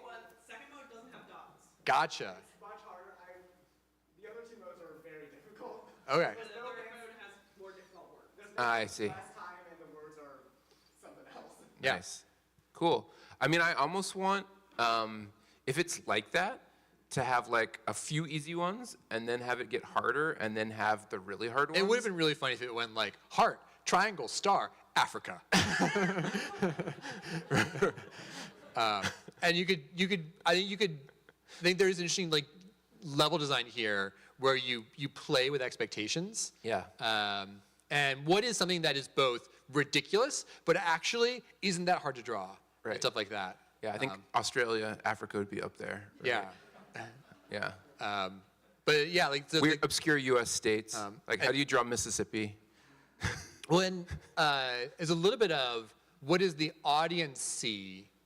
Because the audience doesn't see any of like the dots or the word, then all you're getting is like the scribbles that are coming out. Yep. And so you sort of miss out on that interest curve of like the reveal. And so I'd also sort of wonder, are there ways to bring the audience in on half of this and stuff like that as well? Yeah. I wonder if there's a way to like really prevent verbal communication between the players, because it is fun if I'm like, Dave, it looks like a tomato. right? But it'd also be funny if he was sitting here and it just like my words kept flashing on his screen of what I thought they were, like a list of the guesses. You know what I mean? Because it would be fun too if you were literally in different rooms, right? And you somehow got to connect it across. But I don't. Like part of the fun is seeing them, but not being able to hear them. Well, and I mean, it plays on like Pictionary and like these party games, Right. where I think implicit in the social agreement is one person is not talking. I felt very comfortable with that. I liked hearing you guess, Right. because it let me appreciate the reality of what I was drawing. Right, but we can't like gag the guests because that'll be unsanitary for 400 people. So My guess is, I mean, you are halfway there. Yeah. My hunch is the guests will be well behaved. Yeah. Because there's a lot of social pressure not to like break the game. right, right. I mean, you could also do something really intimidating by like putting an off microphone like right up into your face, and they're like, if you talk, they'll hear you or something, right? We toyed with the idea of having live actors standing next to the person to intimidate them. That could work too. Yeah. I mean, you're binding my hands. You could attach something which you claim will shock the guest, and you have someone sitting with a button and a buzzer. Yeah. But overall, you've got you're using a well-designed structure. I think this experience is well designed. I think thinking about how you want to stage it if it gets into festival would be like the next step, I guess right? So. I'm fascinated by the two different audience views. Like one audience view is like the person guessing is the only one who doesn't see the dots and the word. Right. And so all the audience gets to like has this insider knowledge of what they should be guessing. Yeah. And are like Yeah. get that anticipation and get that like frustration of Right. like it's just a triangle. Why are you guessing these crazy things? Right, yeah. Versus the audience is in on the mystery and is guessing along with the Right. thing. And I could see it going. I can imagine you could have like hero headquarters over here where like you have a small crowd and somebody at the desk and they're like, you should guess Christmas tree or whatever, right? And then you also have the crowd of minions who are like around like intimidating the person, being like, is that the best you can do? Or whatever, right? On this side. And then you could make it sort of audience participation, I think could be really cool. But yeah, there's a lot of good social aspects to this, which is really fun. Yep. And I mean, like little things, I would make the clear button easier to press. Like, I also think repeating things is really counterintuitive. Yeah. And so if you're going to work on the interest curve there, I think instead escalating to things that are harder and more difficult. well, it's an interesting thing about this for an audience, right? If I watch two people do this, and I see what they go through, then all of a sudden my guesses are like, oh, I remember triangle was one of them, so this is the triangle one. So you'd have to think about your variety a lot more. And can you switch it up a little bit, or you have a bank of words that's like hard, and you only use a few of them each game, right? So that way you have new ones that pop up would be kind of cool. But it does the easy ones could just be the same 10 or so over again, right? I would guess that it's not too hard to make extra content for this. Yeah, So, right. Just go through all the emojis, right? Yeah. But yeah, overall, a really clever design. I think there's a little bit I'd want to do with the laser drawing. Yeah. Like if I bring it to an audience, because I would say my overall reaction was it was harder than I wanted it to be. And I expected it to be hard. I expected it to be frustrating and challenging, but it was like a little bit beyond that. And I don't exactly know why. I think it's because of the precision I expected with drawing. And so I would be a little bit worried about the guest experience. For some guests would just be, you'd stall out with frustration. The only thing you want to be careful with too, if you have a crowd on the other side, is whether it'll pick up other people's eyes. So you might need to have like a taped circle or some area where the guests on this side can stand, because it does happen. Yeah. But yeah, it's overall, funny, I only got the moon really because I study ancient Chinese characters. That's the only way I got that one. and So- I will admit, I didn't notice the words in the top left, so I didn't know what I was drawing. Yeah. And I thought for sure it was a banana. So I'm glad you got it right. That's good. Because I got it wrong. Sweet. Okay. Anyway, great Let's work. go. Yeah. Good job, team.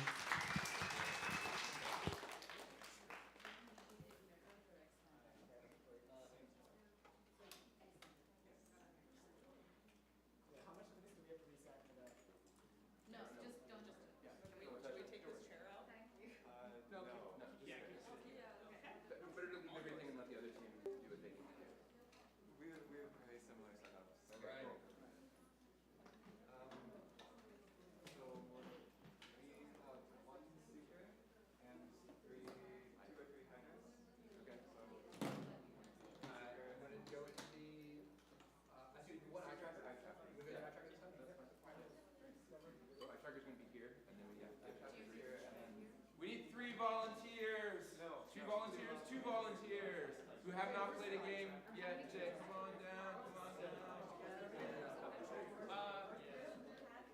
Wait, oh, sorry, looks like we already came down. We'll get you another one. Oh, no, he's coming back down. The one that was... Oh, Jake's coming, okay. Fight.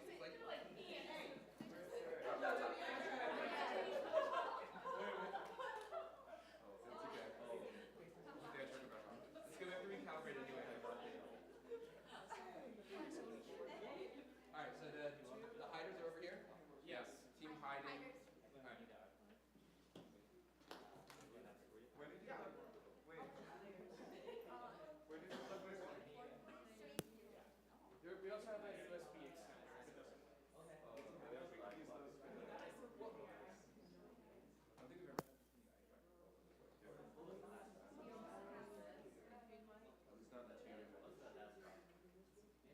you have a lot of eye tracking like first year when I was here? Is this the most eye tracking world you've ever done? It's about like where we've been. I guess we'll see if we get the round 4 too. I would say straight up, multiplayer eye tracker worlds are so much better than single player. Yeah. Like the challenge of making a one guess eye tracking world is pretty tough. Yeah. Because it's a frustrating interface, but when you're doing it with other people, it's more collaborative. Like you can leverage the frustration socially as opposed to. Well, and now you know eye tracking. It means you can make stuff for Apple's new headset, which is totally fine. Right? And you just port right over. Like I feel like you just push one button and it's in Vision Pro. Except the Vision Pro doesn't actually tell you where the guest is looking. Right, that's true.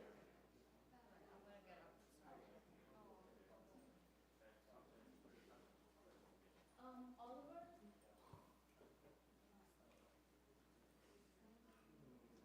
Oh dear.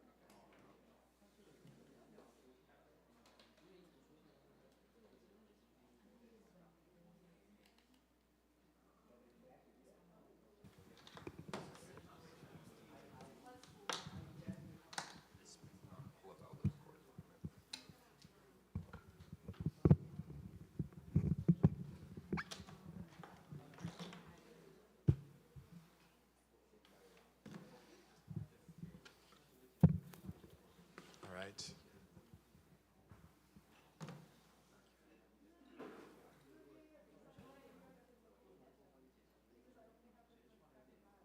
Oh. This is too loose. It's too loose. Yeah, it keeps showing. Is it the controller or the cable? It's the cable support. This one doesn't work. Oh, this. Yeah, the white cable doesn't work and the other one doesn't work. Does anyone else have?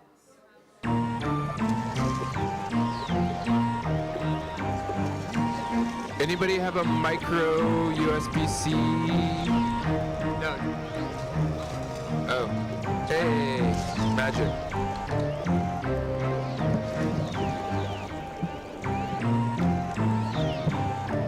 Right. All right. Gates. Get out 7 yards. Guess the colors are matching.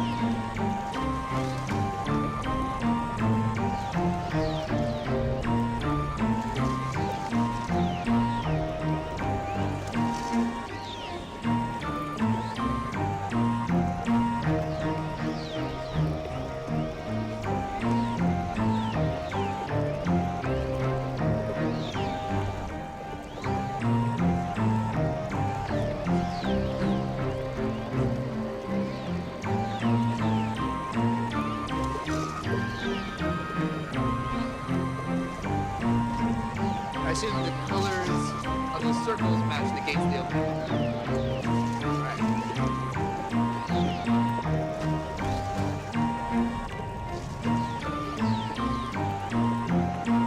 Oh, I see us. There we are.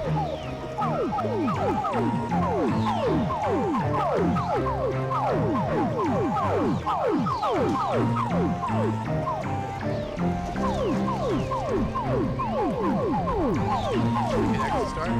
Ready? Start!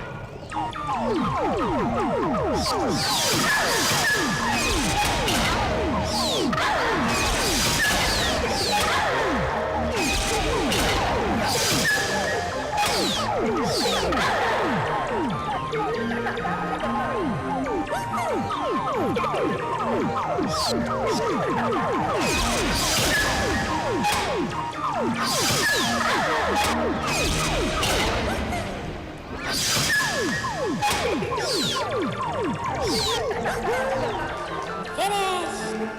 Try again. Ready? Start!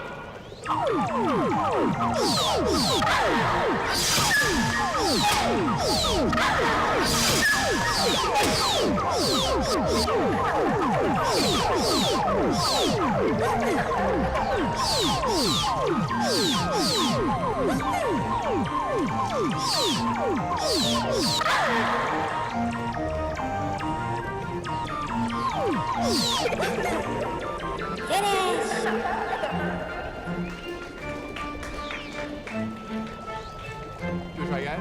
Or all right, we'll try. Ready? Start!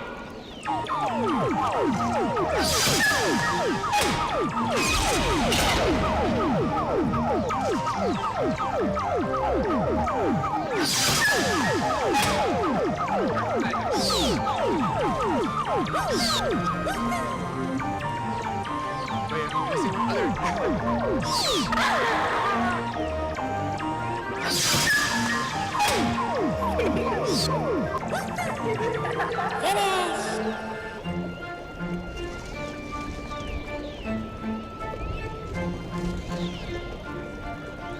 Can I try? Yeah. All right.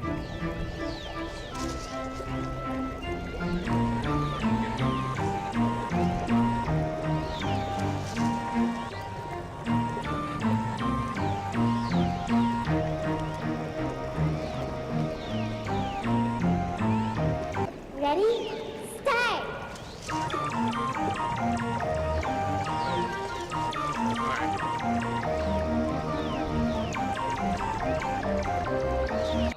Someone started the game again. All right. Quick restart. Community conversation.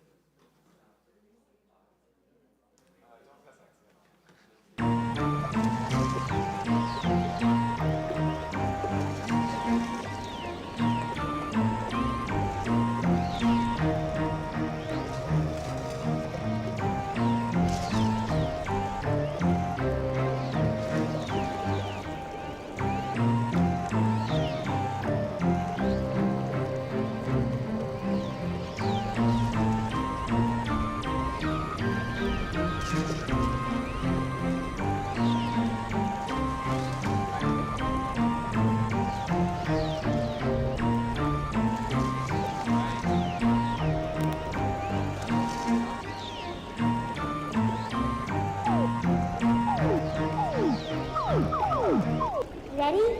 Start!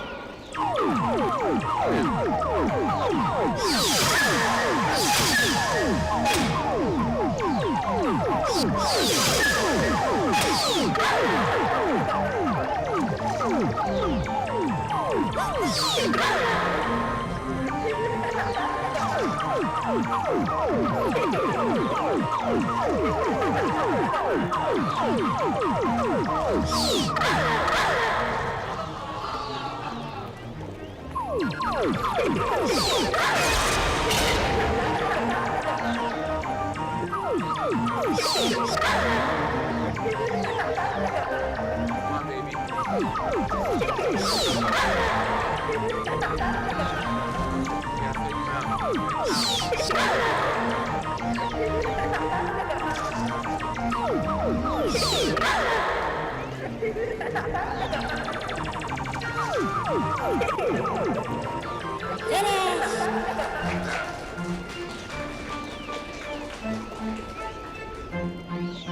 Yeah, it's definitely easier when you see both sides.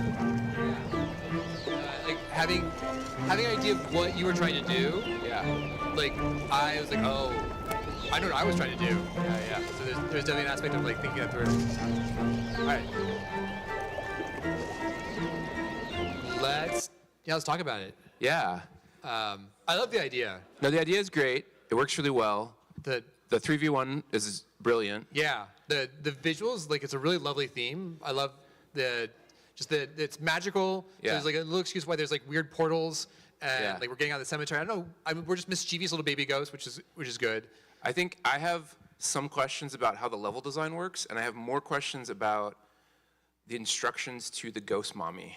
But that's Yeah. just from having played it without having watched it before. Yeah, no, like I definitely had a reaction. Like, so the view for the ghost is darkness. Yeah, you can't see anything. And so but you have your view is actually lighting up the space, and you can sort of see the gates, but you have a much more limited view of the space. Yeah, and actually, I can't see the gates at all. I Yeah. didn't know that there were gates. I thought Yeah. the gates were the little glowing dots, and I was trying to stare at them hard enough that they would close. Yeah. And that didn't work. Yeah, I don't know how to close the gates, was one of my reactions. And I like the design tension of I can both catch the ghost and undo the gates, Yeah. but I just didn't know how the gates worked, even though I played it twice. Yeah, as the ghost mommy, you can't see the gates, and you can't see them open and close, and so it's not clear what you're doing there. Yeah. I was just essentially, when I was playing, I was like, oh, the ghosts tend to appear up on these magical circles, which are both the things that open the gates and the exits. And so I was just moving my eyes between the magic circles, trying to catch them. Yeah. And that was basically the only strategy I had. It feels very much like the best experience is I watch people play it from the ghost perspective, Yes. the ghost, and then I go and try to be the ghost Try to mom, stop them, And yeah. at that moment I can be sort of a little bit surprised by the interface, Yeah. but as long as the feedback is clear, Yeah. I think it's definitely would work.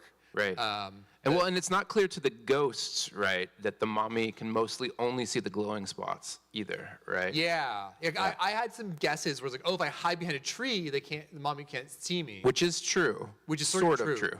And yeah, so like there's definitely some subtle things. Like the thing I didn't realize is the view for the baby ghost is from the bottom up, but the view, I think, is the view swapped?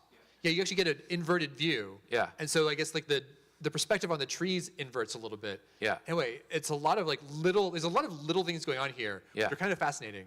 Yeah, But but they're hard to actually incorporate into how I play it directly. Like I want the entire fence to be glowing in the mommy side, so you can see when the gate is open and closed, and you can see where the ghosts can escape and not Yeah. escape. I think I definitely I want. And I want to be able to see the bridges where they have to cross the river. Yeah. There's certain things that I want to be able to see so I can make strategies about where I'm looking that right now, unless you've essentially looked at the map and memorized it from the ghost point of view, it's really hard to know what you're doing on this side. So yeah, there's a little bit of like feedback. I want to know when a ghost has escaped. Yes. I And wanna how know, many like- ghosts are left? Yeah. But like all of this is like the extra now bits of polish and feedback Yeah. to really make the guests get it fundamentally. Yeah. Like No, the gameplay is it's- great. It's great. Like like the controls for the ghosts are really good. Yep. The controls for the eye tracker. I love that you work. built the eye tracker calibration into the experience itself. Like that makes it so much easier to swap people in and out. And the Yeah. fact that you used a shorter version of it, right? It only uses the 3 dots instead of the 6, or does that on purpose? I think it chooses. Okay. Yeah. Well, it's really fast, so Yeah. you can just jump in and do it by the time the people have sat down and ready to play the other ones. So. Yeah. Yeah. There's like information about the experience that the guests want to know that we Yeah. don't quite get naturally. Yep. But I think when you get that, it's a really tight experience, and it's one where I would want to try to be the mommy ghost, Yeah. having been one of the baby ghosts. I'd watch it and I want to try it as well. I almost think you want to put both TVs facing the same way, but having them be parallel to each other, so that way people watching can see both screens and educate themselves about how it's going to go, and then they can pick what roles they want. Yeah. But because if they're parallel like this, like if their TV is here and their TV is here, you could theoretically look over and see what the other person is doing, but honestly, that's not going to be that helpful, right? Because the screens are flipped, and also by the time you look over there and look back, things are already going to be different. So I don't think Yeah. you need to worry about putting the screens back to back. Yeah. No, I agree. But it was fun to play. I think the pacing of it Pacing of it's really good. felt really good. Like the fact that we could play it 3 times, 4 times, and it just was fast. It was good. Yeah. So yeah, really like clever idea, really well executed. Yeah. There's stuff to do that you would make it better, but the foundation is super solid. No, yeah, it's a really good job. Thanks, team.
I feel like what you do, right, and then you put their name on the box, and they get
In the words of Wu-Tang, we gotta protect our neck.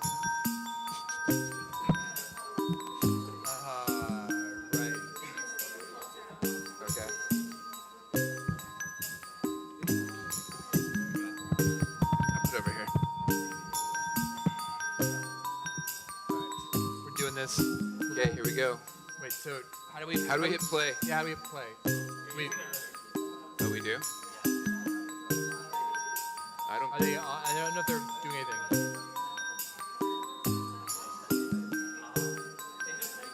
Did they time out?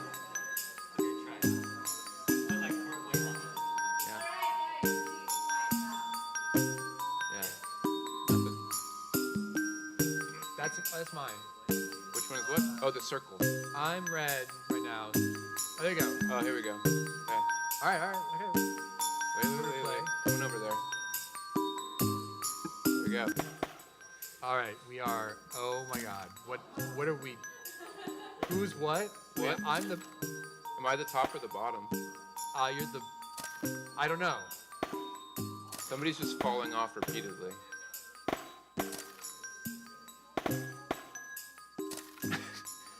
I feel like I think we're filling it the fundamental instruction here. I'm just not touching it, and we're still falling apart. So I feel like we need to redo something. Okay. Hey. Take Okay. your map and you're the head. Oh, the map. And try not to tilt too far. Yeah, well. Okay, I'm the head. You're about to fall off. Okay, let's Okay. probably test the limits of the neck. All right, we can go very slowly. Okay. Okay, go ahead. You can go a little bit faster.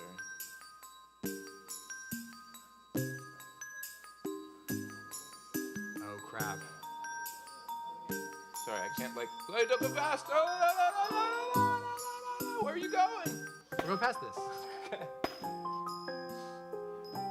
Maybe give me a whoa, whoa, whoa, whoa, whoa, whoa, I'm whoa. slowing down, just trying to like keep. Give me a warning before you change direction.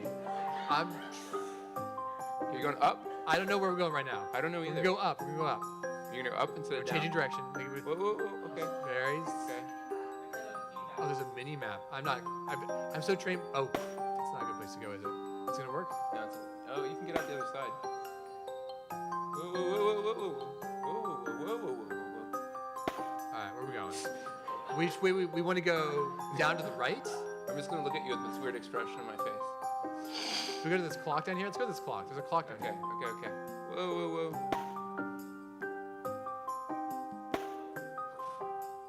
All right. Whoa, whoa, whoa, whoa, whoa. All right, we're going to the clock. Okay, okay, I see it. I see it. Whoa! No sudden movements. Well, Whoa! Gingerbread. okay. All right, gingerbread man. We gotta go up. We got this music got louder. I don't know what that means. Whoa! Ah! Coming back. Whoa! Whoa! Whoa. Death. Death. Wait, don't move yet. Whoa! What are you doing? I believe the world is tilting right now. Oh, it is? Okay. Now go. All right, here we go. We go up to the left. No, my paddle got twisted. All right. I think my paddle stopped working. Yeah, I can't move.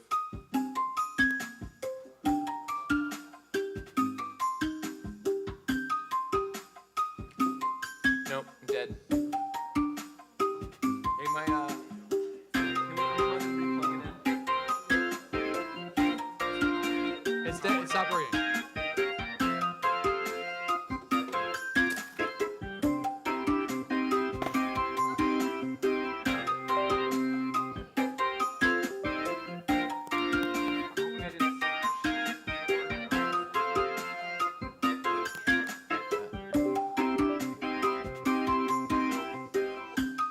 I don't know. Do you have any thoughts on tech? It's your world. Yeah.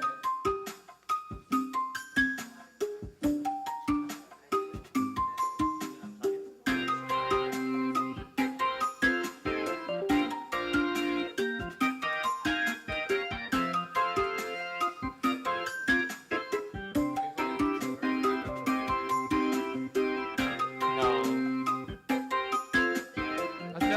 to me. No, no. I don't think so.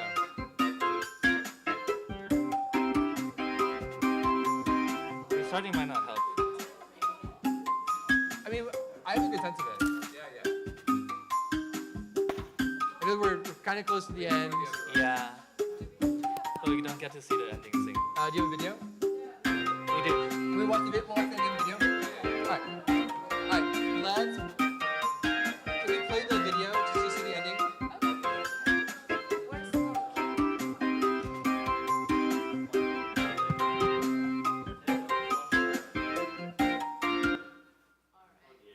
Where's your video?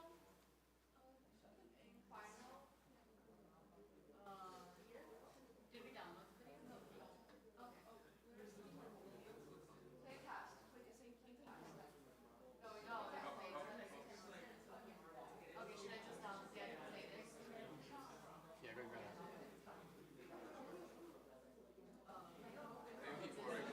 Yeah. Sorry. Alright, yeah. Zoom to the. Can you go to the end? 我没掉哎。 Alright, yeah, from here. 滑的它就跟 This is 不 good. 上这个头。我操！我来一个绝对水平的走位。完了完了完了！哦，可以可以可以。走位。 Oh, it heads. It's, Number of heads. Okay. sweet. Nice work. 有点像那个山羊模拟器的东西。 Okay. No, it was good. Yeah. I mean, tech stuff aside, once we got all the tech working, it was pretty fun, actually. Yeah, there's definitely a learning curve. Yeah. Like, my brain expected that I would be controlling the body and controlling the head. Yeah. As opposed to me controlling the world, and both are very similar. Right. It feels similar when you're tilting, but you don't really move the body as much as you like let it roll. Yeah. So once I understood what I was doing, Yeah. I was able to like control it. Yeah. So just a little bit of like a mental, Yeah. like getting it under control and thinking about it. Yeah.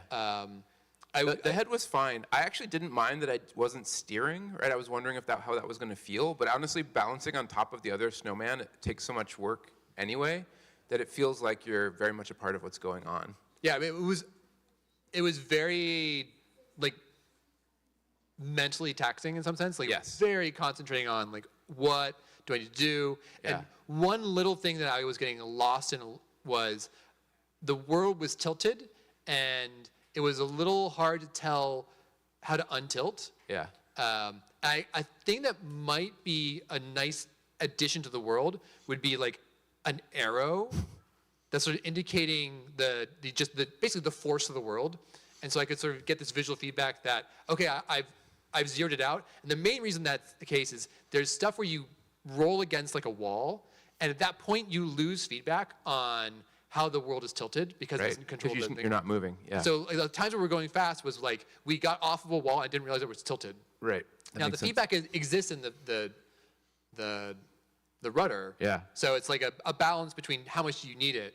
But something like that might have been helpful for both guests. Yeah. It was, I mean, it was different. Like Yeah. having to coordinate a single character No, it was good. was like just an interesting way to think about this. The theming was nice. It felt Christmassy. Yeah. I had no idea where we were supposed to go. Did you have a better sense? It was the map helped, but if I had seen an overview, there's a little bit of like if I'd seen someone do the world first, that Yeah. would probably go away a little bit. Right. But I wasn't too sure about this world if it was a maze. Right. Like if it was about finding the right path, or if it was just about navigating the path and it's going to be challenging. Yeah. So that was a little bit of like wasn't clear. Was where is the navigation design here? So I wasn't paying a lot of attention to the map because I was so busy trying to get the ball to balance on top of the head.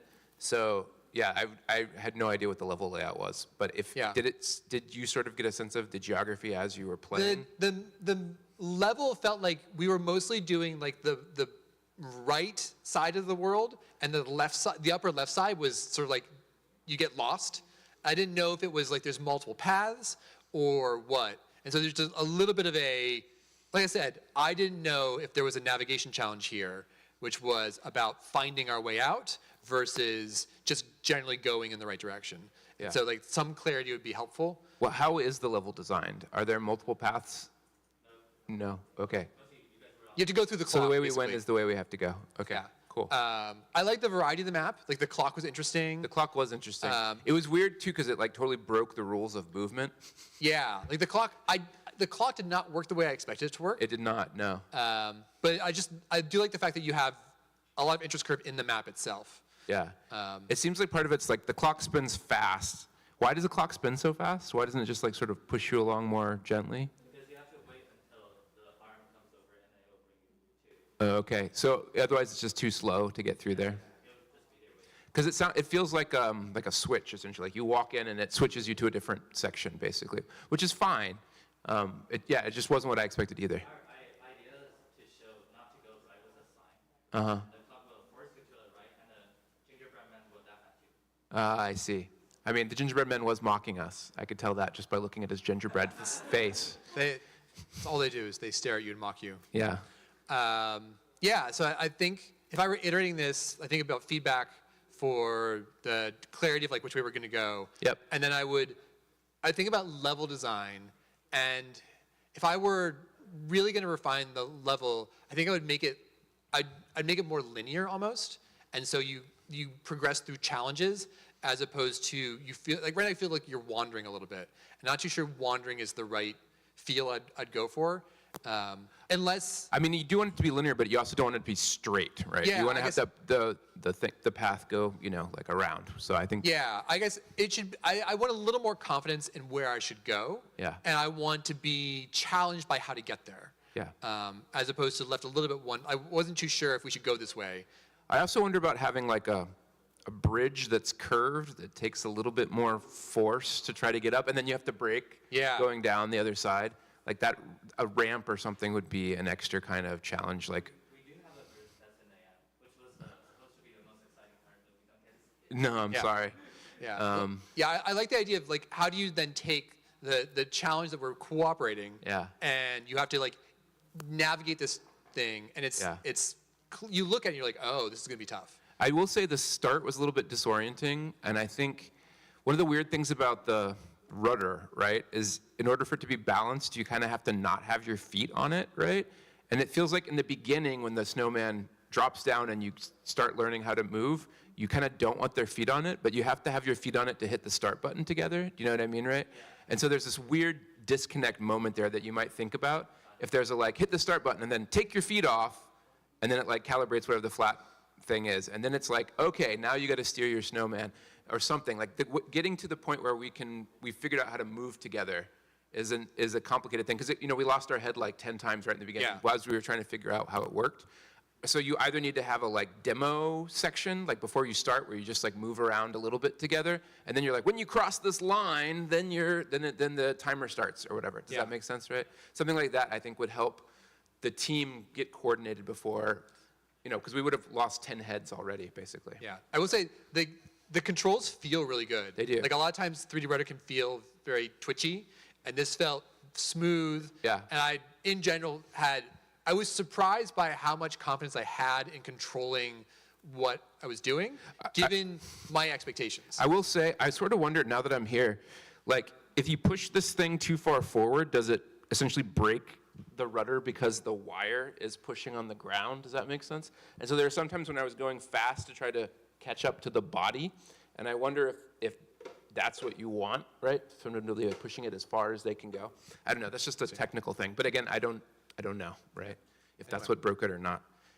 But I like the cooperative asymmetrical control. No, it's a great idea. The theming is really great. So Good job, team. Thank you.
Few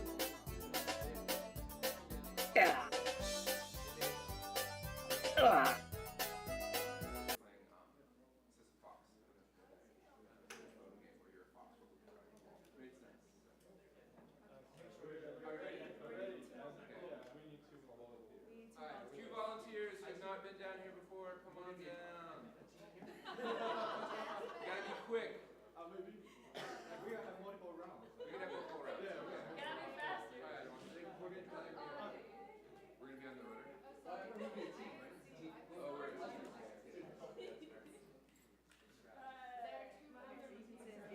Sorry. Can you hand me the mic stand that's behind you? Perfect. So this one is for the back, this is for the front. Right. What is wrong is controlling the direction, and you All right. control the balance by your feet. I don't have good balance. That's good. I believe you can do that. And for the button here is for the left, and for this is for the right. Got it. So do it. please place your feet onto the table. How do we move forward? Is it the tilt of the rudder? It automatically. Automatic. Always going forward. Yeah, okay, cool. Oh, wait. So there will be a tutorial stage for you. Sweet. Oh my gosh, those stairs. Tutorial, okay. Is it working? You need to close it completely and then sometimes.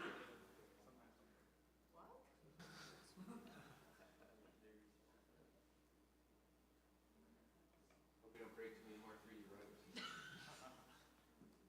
I mean, we broke about 4 DDR pads. How many DDR pads did you break, Daniel?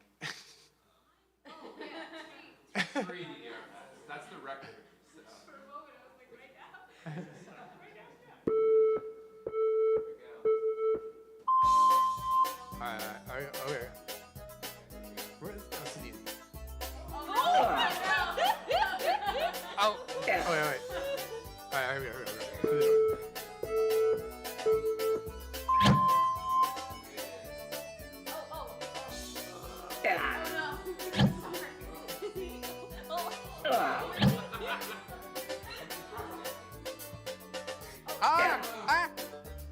What is this hospital? All right. Distracted by a people dance. It's gotta be a full minute. Oh my god. Oh, whoa. He's fine. All right.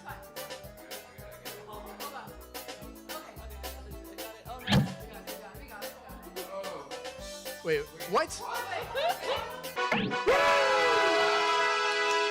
last one was a little bit unfair. Let's do it again. All right, restart. We'll do it one more time and then we'll try different opponents. Here we go. Gracie got it. This guy looks confused back there. Oh, okay, I got it.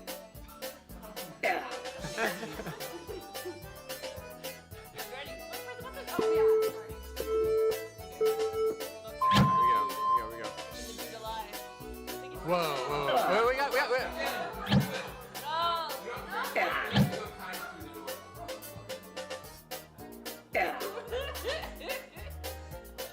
Remember Dave was a little more.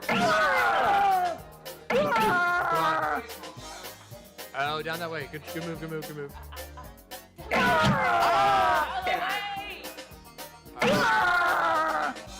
Yeah. Whoa. Ah! The wheelchair patients are not helping us here. All right, here we go.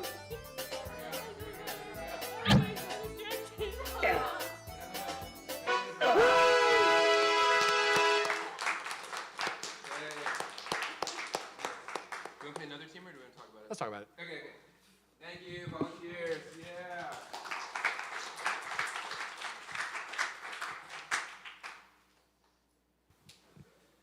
Well, How was it steering the stretcher? it was not bad. It felt like I was. So to be fair, I play tested this game a little bit earlier, so I had a little bit of sense of it. But I only played the rudder roll before, not the front roll. I was trying to move relatively little Yeah. to try to make it easier for you in the back. Could you tell, or was? My reaction was you had good control over the steering. Yeah. And it felt very intentional. Yeah. And it felt like you were navigating decently well. Okay. And You had bad control of the back. Well, and actually the control in the back wasn't too bad. Like Yeah. I play tested this early, and the controls were super, super sensitive and twitchy. Yeah. And I don't think I ever moved more than like 10 feet. Yeah. And so I felt like the controls struck a good balance. Yeah. Like we lost the patient. I guess like seeing this go through, the patient fell out about a good number of times. Did you feel like it was our fault though, or a glitch in the game? I think there were some moments where it would have been hard to not have them fall out, like with all the wheelchairs. Yeah. Kinda like But running that's to us. fine. That's just a hard section of the game. For the most part, there were moments where I felt like we navigated it well and we didn't lose the patient. Yeah. Which is sort of like how I judge. And then sometimes we got lucky, like when we hit that table and it just pushed the patient back into the. Yeah. Well, Right. and from a tilting perspective, I had a decent amount of confidence that I could correct for the patient starting to fall out. That's good. That's where I wanted it to be. How'd you feel about going up and going down? That was the part I wasn't sure about in playtesting. It didn't seem to affect my That's what I thought part too. much. Okay. Like the But- patient just sort of like falls down with the Yeah. stretcher. I really like the level variety. Yeah. Like no, it's this, good. just the different rooms sort of like offering different, just like visual Yeah. surprise. I have to say the racing felt pretty good too. I wanted a situation where we crashed into the other team and it didn't happen. Does that happen a lot in playtesting? Yeah. Okay. Yeah, So I definitely didn't feel like we were super connected. we got a little bit further ahead and then it felt like we didn't see them very much. Yeah. But oh, sorry. But yeah, crashing the other team, especially in certain sections. But part of it's because we have our own hall and they have their own hall. I feel Yeah. like if they're the parts where you have to go through the same door, I feel like should be the places where you crash, right? So I think in a tighter game that might have happened. Yeah. The theming is really good. I think the fact that it's 4 guests is super good. The final scene is weird. Final scene was weird. Right? And if I like really do one thing on this world, I would make the final scene different. different. Yeah. Like it's funny that you have to essentially crash into this room full of small children and then go around them to win, but it feels like you're punishing us rather than rewarding us or giving something tough to do at the end right now. Well, in particular, if it's a race, I kind of want to see the finish line. Yeah. And then try to engineer a moment where we're both now like trying to get there, and the fact that we go through a door and then it's this crash room, into a wall, essentially. it feels like it undercuts like the anticipation. Yeah. And so that's where I would look at the final scene. A final stop would be fun if the final stop meant that the patient flew out of the stretcher like into a hospital bed or something, you know what I mean? Like something that would launch it because you like have this forced stop and you basically fling it or something. But I think you need something more rewarding at the end for that last final room. Yeah. I'm not sure what it would be. Definitely when you're racing, the finish line is a moment of anticipation. Yeah. So you can sort of see it coming. And so that last stretch is kind of about the plan to win. Yeah. And right now, we're sort of missing that. And like maybe the context can help. Like it felt like the patient that we're carrying is smaller, like they're a kid or something. I don't know. It's hard to tell because if it's like one of those rooms that you have all the babies and the things on either side, and then you win and all the babies break dance together or something. Like something that would signal some victory or something would be weird. Yeah. But the experience is really good. No, it's really good. It was fun to play. The tuning of the gameplay felt like you nailed it. Yep. I want a little bit more in the way of like sound effects. I want to hear a little more chaos, I think. So like when the patient falls out, I think the world felt a little bit muted in terms of the chaos. So I just like amped that up. But all of this is like building upon what you have. I wouldn't change much at all. I just sort of like take what you have, see that a lot of it's working, and then enhance it. Yeah, So absolutely. It was really good. Yeah, good job, team.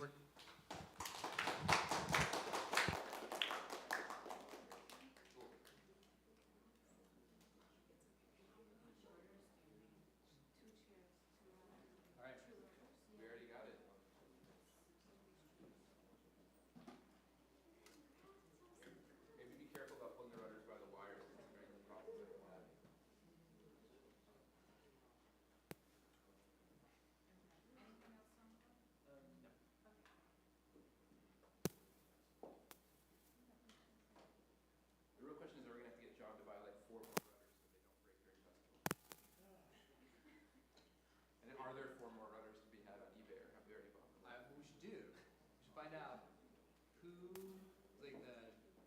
ran the company. Yeah. And reach out to them and be like, do you have anything sitting in a warehouse somewhere? Right. I was thinking you said we should just like buy them.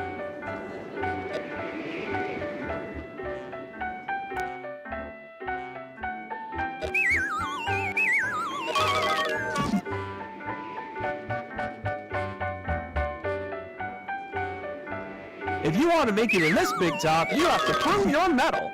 Make it to the end of the tightrope first to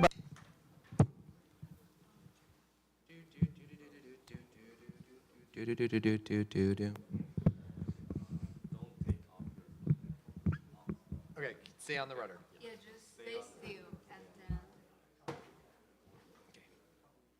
Should I do it now or should I wait till after you start? So take your feet off. Okay, Stay still. All right. Okay, here we go. All right, keep it going. Here we go. If you want to make it in this big top, you have to prove your mettle. Make it to the end of the tightrope first to become the best clown in town.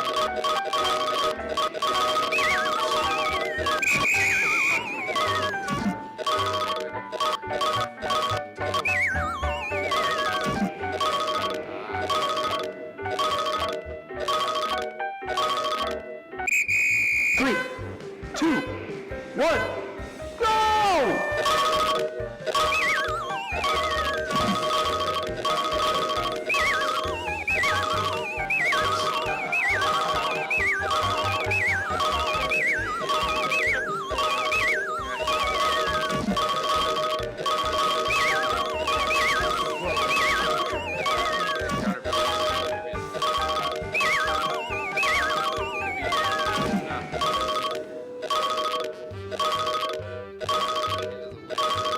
That's too much.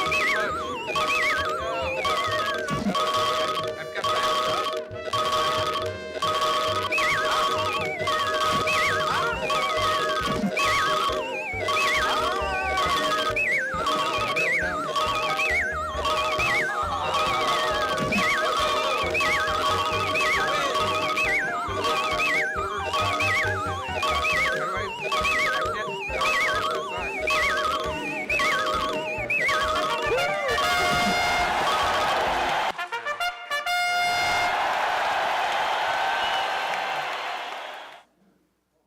Okay. Wow, you made it! Good job. Now, when can you start?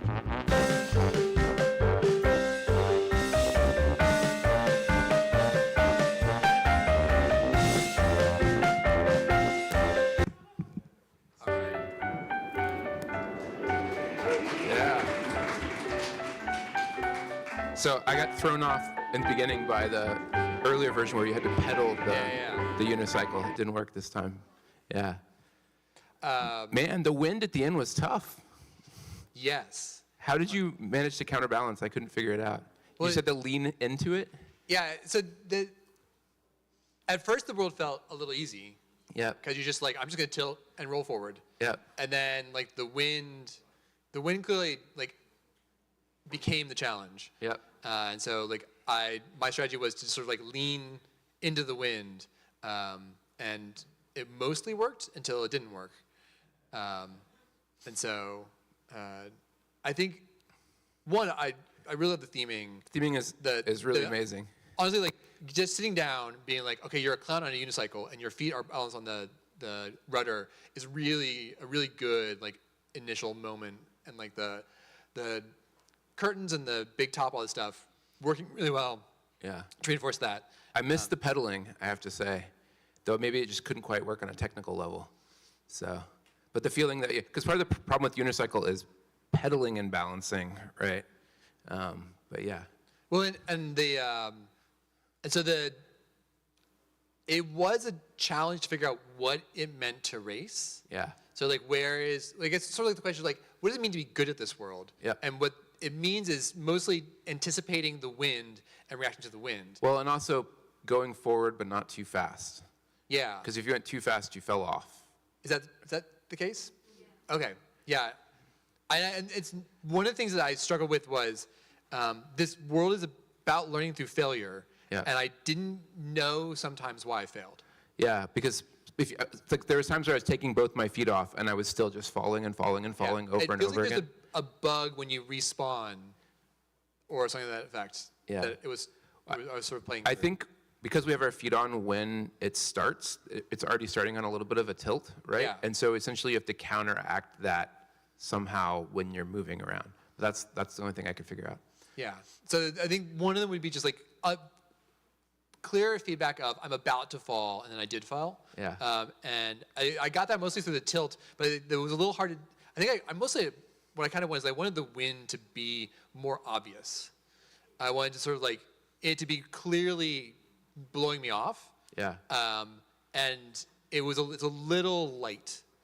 It was effective, but it wasn't like super in my face. Like, oh, yep, the wind is just knocking me off right now. Well, at the end, I couldn't figure out how to get back on. Like every time I would drop, the wind would blow me off. Yeah. And so I was trying to figure out what angle I had to be to land like on the rope once the wind Yeah. happened. That part was tough. And I will say the interest group ultimately worked for us. Yeah. Like there was a really great moment where I was catching up and gonna win, yeah, and then you I were started mocking falling me, off. and then you fell off. Yeah. So I appreciate that. And so I think and part of it is the world looks relatively simple because it's just like a straight line to the goal, and then you got the subtle wind, and so I think the drama of the experience is actually higher than it looks, and that's where I'm thinking like the iteration would be make it look more dangerous because Right. it is more dangerous. Yeah, I was definitely not expecting the wind, and then I couldn't figure out how to respond to it. Yeah. So yeah, if anticipating it before I went into it would have been nice. And then if I were also escalating, Like if there were big fans that were blowing the wind and you could see them as you're approaching or something. yeah, and I could see also something where you have to like control your speed. I could like if this is a world now where you're building up what you have and you're doing more work as opposed to Right. like fitting it into 1 week. Yeah. I can see like trapeze swinging by, like basically playing with the idea of the circus tent. Right. And thinking about escalation in that sense as well. Well, I mean, one thing I was thinking about is in real life, like wires are always bent, right? And one of the hard parts, if you're on a unicycle, is you're essentially going downhill, and then you have to go uphill to the other side, right? But again, I don't know how much you'd want to try to do that. Yeah. But it's part of the challenge of unicycling on a rope. Yeah. Have you cycled on a rope before? No. Okay. No. Slacklined a little bit. That's all I can do. But yeah, like the basics, like so the two guests racing was a really good way to Yep. make the drama be felt. The balancing felt good. Yeah, I would worry about somebody just not being able to balance on the rope in the beginning and the other person just winning and having a really mediocre experience. But Yeah, I mean, it's that's definitely the one thing you want to avoid, right? Is like somebody just like falling, and the other person's just like, I win, right? Because that'll feel really unfair. Yeah.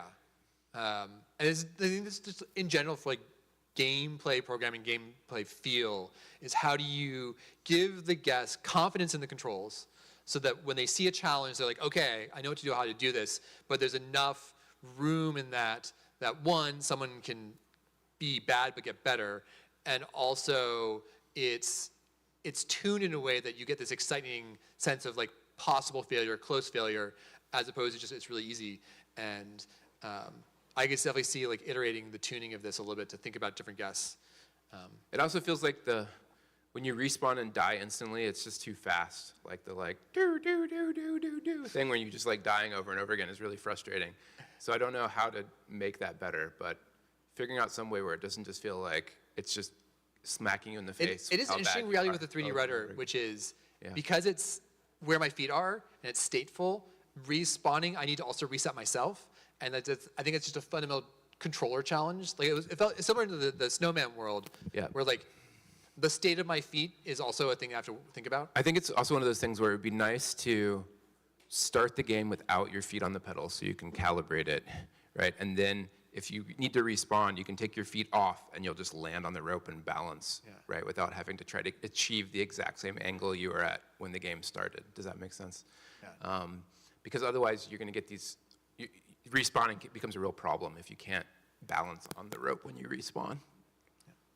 Anyway, really great use of the 3D rudder. Yeah, it was great. Love the racing aspect. Yeah. Good. Good job, Good work, team. Yay.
you think I should keep it, right?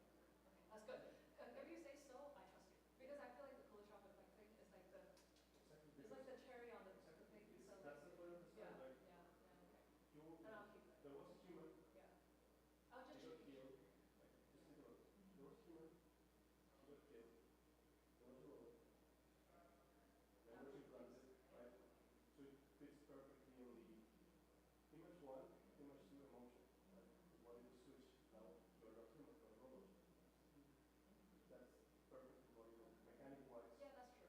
That's true. Okay, then I'll keep it. Yeah. I'll keep it. Now, for the pitch, I had this thing in my heart, but I sort of got it out of there. You're such an artist. Yeah. Okay, so I was thinking, You're such a... I was thinking of like, No worries. I think Grace mentioned this, like, oh, why do we work pitch stuff? Like, just not just stop here, right? So I was thinking on like this line, and how this is basically my fourth wall, right? Because my audience is good. So we can start by playing the game. We don't have a game, right? But it's just images. So maybe you could create just a short, not even a short script or film, just give me 5 images, tops, on a sequence in your story. And we can start like, Yeah. I have a bit of a Like memory mixing problem it right together. now. Yeah. I have a bit of a memory problem right now, and I Okay. crossed this line, right? Because I'm not afraid of it. Oh, I need okay, someone that's to cool. help me. I like that. Like, the Oh, I last like thing, that. the last thing I remember, Like the last Steve Jobs. and I'm gonna walk off here. The last thing I remember is that image, right? Which is the first scene Oh, I that like you it. choose, right? Okay, And I keep walking because I don't want them to see me. I want them to see the image. Okay, I like it. Now I'm gonna ask you, okay, what's the first thing that you can help me with, right? What do we want to investigate? Right? And I know how to make it. This is PowerPoint because I used this trick on when I was a teacher, and even when I was a student. This in PowerPoint, you can select different objects or images to teleport you to different slides, not just the next, right? So we can have our interface in PowerPoint. Basically, we can make a game PowerPoint, like our game PowerPoint. Just even like very short version, right? So okay, let's see. There's a person near me, right? So very much talking to me, right? And someone says, "Oh, what about that person?" Just click it. Oh, okay. And the person is doing this, and he's talking to me. What is happening? Someone finally answers, right? Like, oh, maybe isn't that? All right. What are you doing that?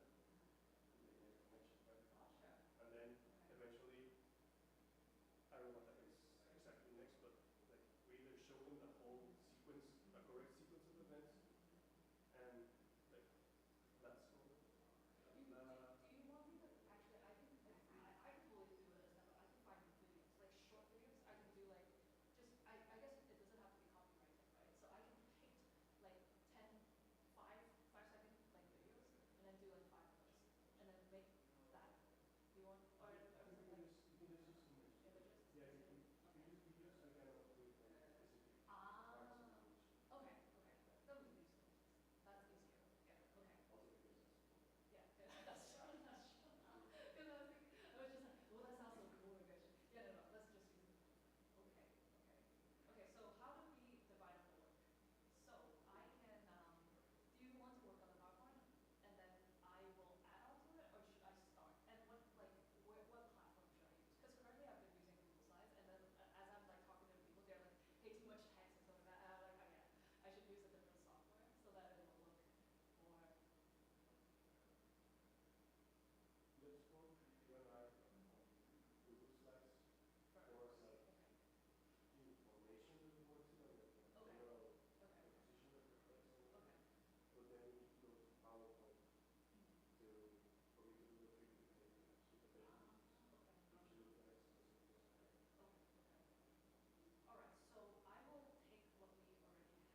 Yeah. Did you see me wave?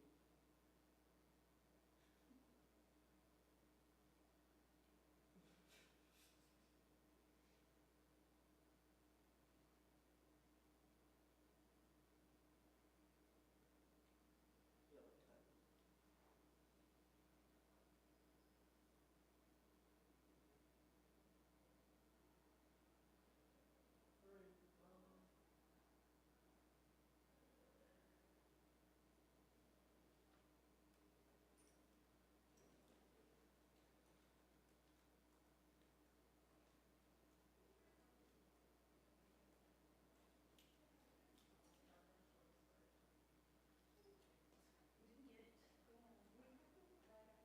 Alright, Chris was not there. That makes sense. We just wanted to do like 3D or like four-person pinball on a table, so it was like simple game but not simple. Was not there. Chris was not there. Yeah, I went up and I said hi to my parents. You want to say hi right now? You and me? Let's go. It's live. It's live. Trust me. They can't hear us though. It is.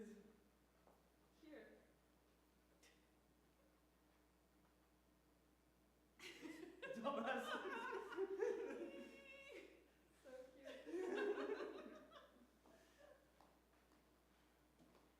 We're ever gonna be on the recording now? I didn't think there needs to be class intervention of like me perspective of what's here, but like I'll try to do it. Or, you know, like the past like things where eventually people just fucking talking and saying presentation, everybody's just fucking talking and bringing everybody's breakdown. Because I know that's how it's fucking being done. Is that it's group participation in school. When I was teaching like elementary school kids, they didn't do shit like that. Elementary school kids, even middle schoolers, when you're like this orange for little goblins, they didn't do anything. Here's my crystal. No.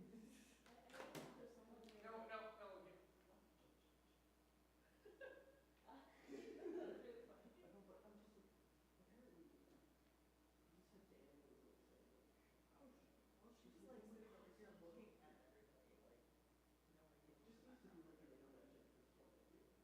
You know what I mean? Like, Because I think people think they're listening. They're really loud.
We also had one Jamodrum team that didn't have a Jamodrum, so that was good too.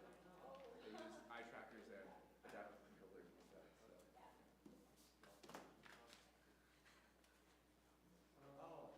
We get this right.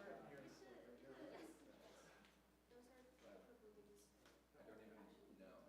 I didn't even really read that much about it. I was like, if you got it, go ahead and make a demo. It's like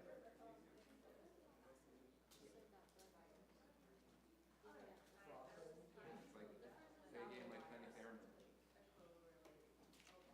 It was like I mentioned it to Steve, and Steve was like, you know, we've made more than one theremin game. I was like, of course you have. I mean, if you can get anything to generate MIDI, right? Yeah. Bo and I were talking to somebody in the music department who wants to compose a saxophone quartet. And I was like, well, we just get one of the saxophone players to play the MIDI controller. And also we can take that input and do weird things with it, right?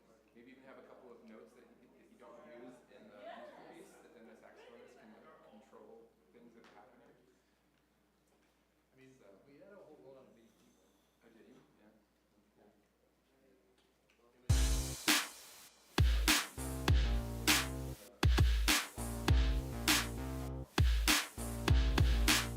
The challenge of the MIDI keyboard is just so many buttons. It is a lot of buttons. And they have meaning from a keyboard perspective, but not from a gameplay perspective. Well, it could be if it's just like, you know, stuff's coming at you and you have to like. That's almost what it was. It was like a breakout kind of world. Where you could like smash the keyboard and like fire stuff on them. It was epic. Yeah. It was Sounds fun. They ran it, and there was a monstrous twist in the middle where it was like head-to-head keyboard. Well, when you do MIDI controls beyond keyboards, though, then it gets weird, right? Because you get like saxophone controllers, guitar controllers, and drum controllers, or all kinds of weird You stuff. definitely get into a place. The idea of control is getting looser and looser. Yeah. Maybe we should have a MIDI round. Teach people how to play MIDI into PCs. What we should do is have Yeah, mine just we have to have 3 rolls of this. So like one round is those buttons. One round is MIDI. One round is Wait, do we just want to like test real quick? robots. I would say robots. Because when you bring the iPhone back. We just only have to test like one of the tadpoles or one of the.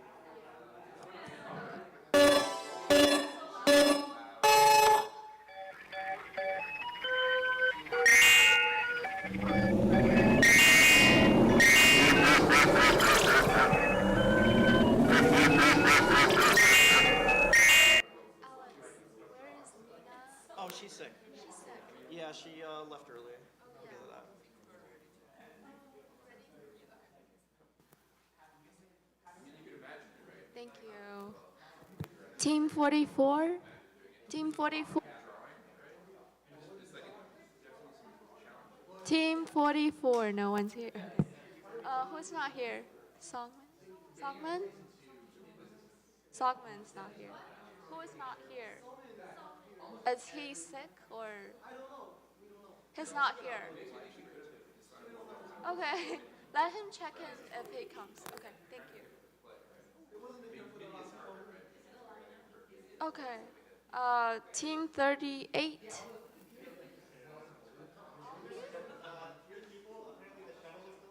Oh, okay, who's here?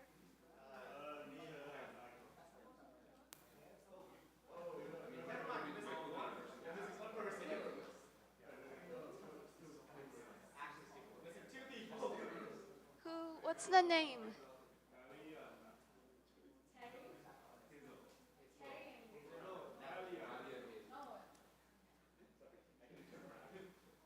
Team 42? Team 45? Jose? No, you're good.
All right.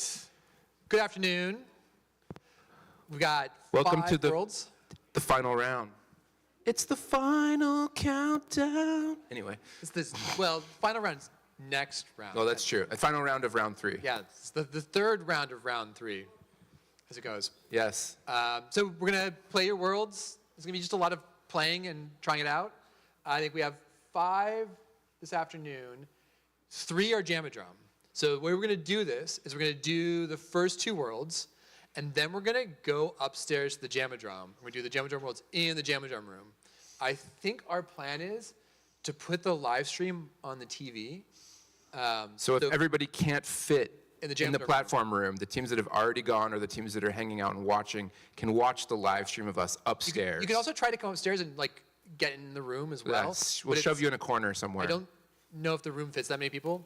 Yeah. Part of this is we're also experimenting with live streaming from the Jamadrum room, which is part of the tech stuff we're working on for Festival, because when Festival comes around, we're going to try to live stream the festival, and that means having cameras and microphones that are walking around and like watching what's going on.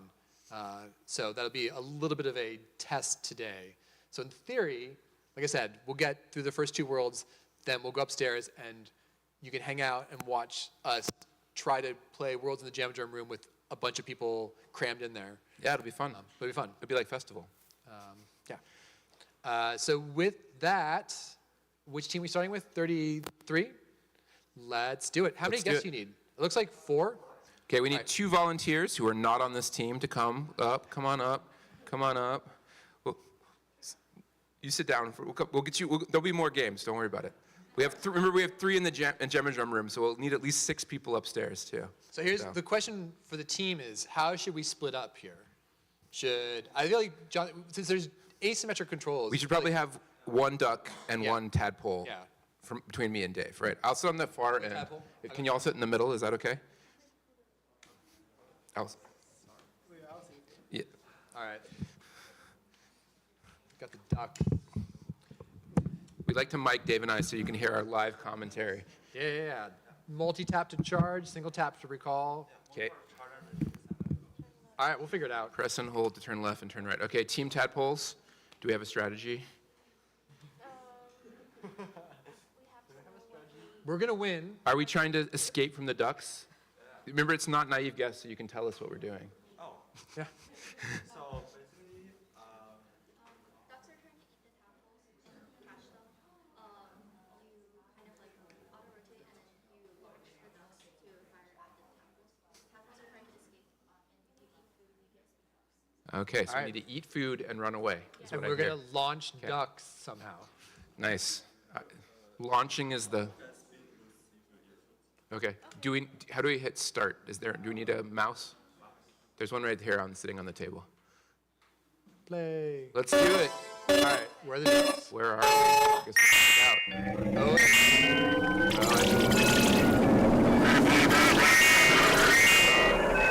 I'm not sure which one am I.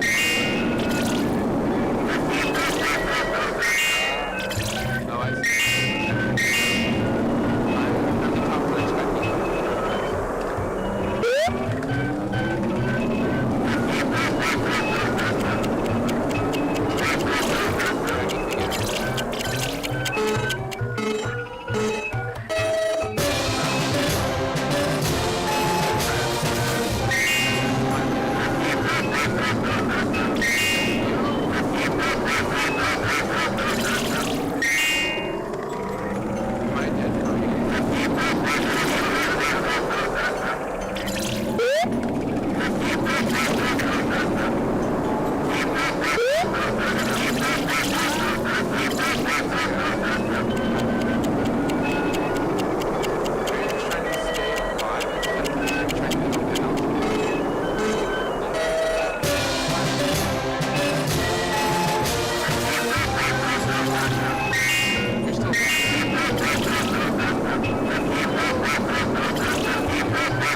I think we won the only round that really mattered, which was the last round.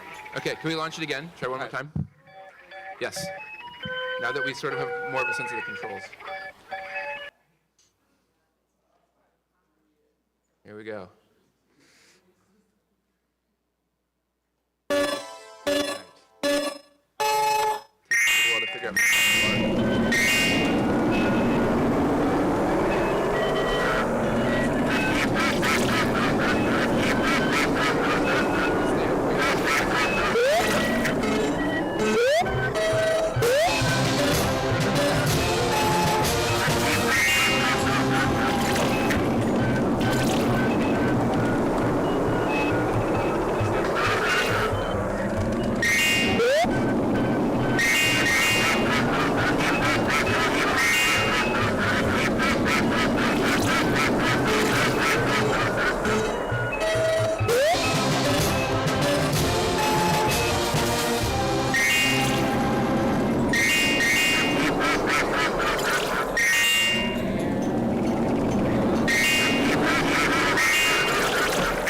Oh, I got you.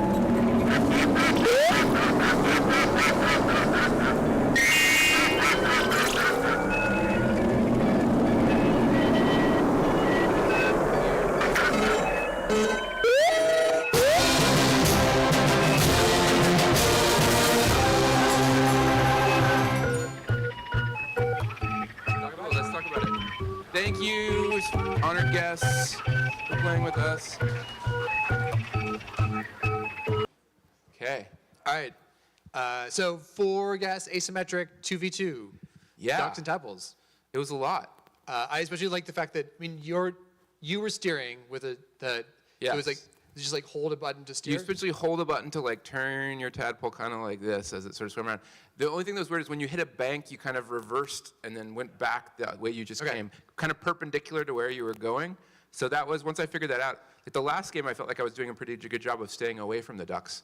But early on I was just like trying to gobble up as much kelp as I could, or much pond scum, whatever I was eating.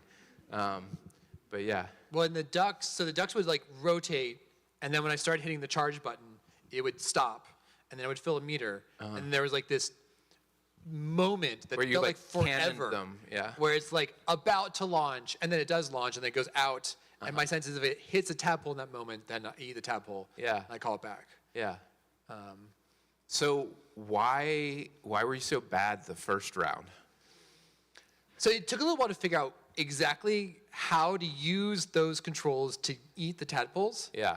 And some of it is you tap to fill the meter, and the meter gets filled up, and then it waits.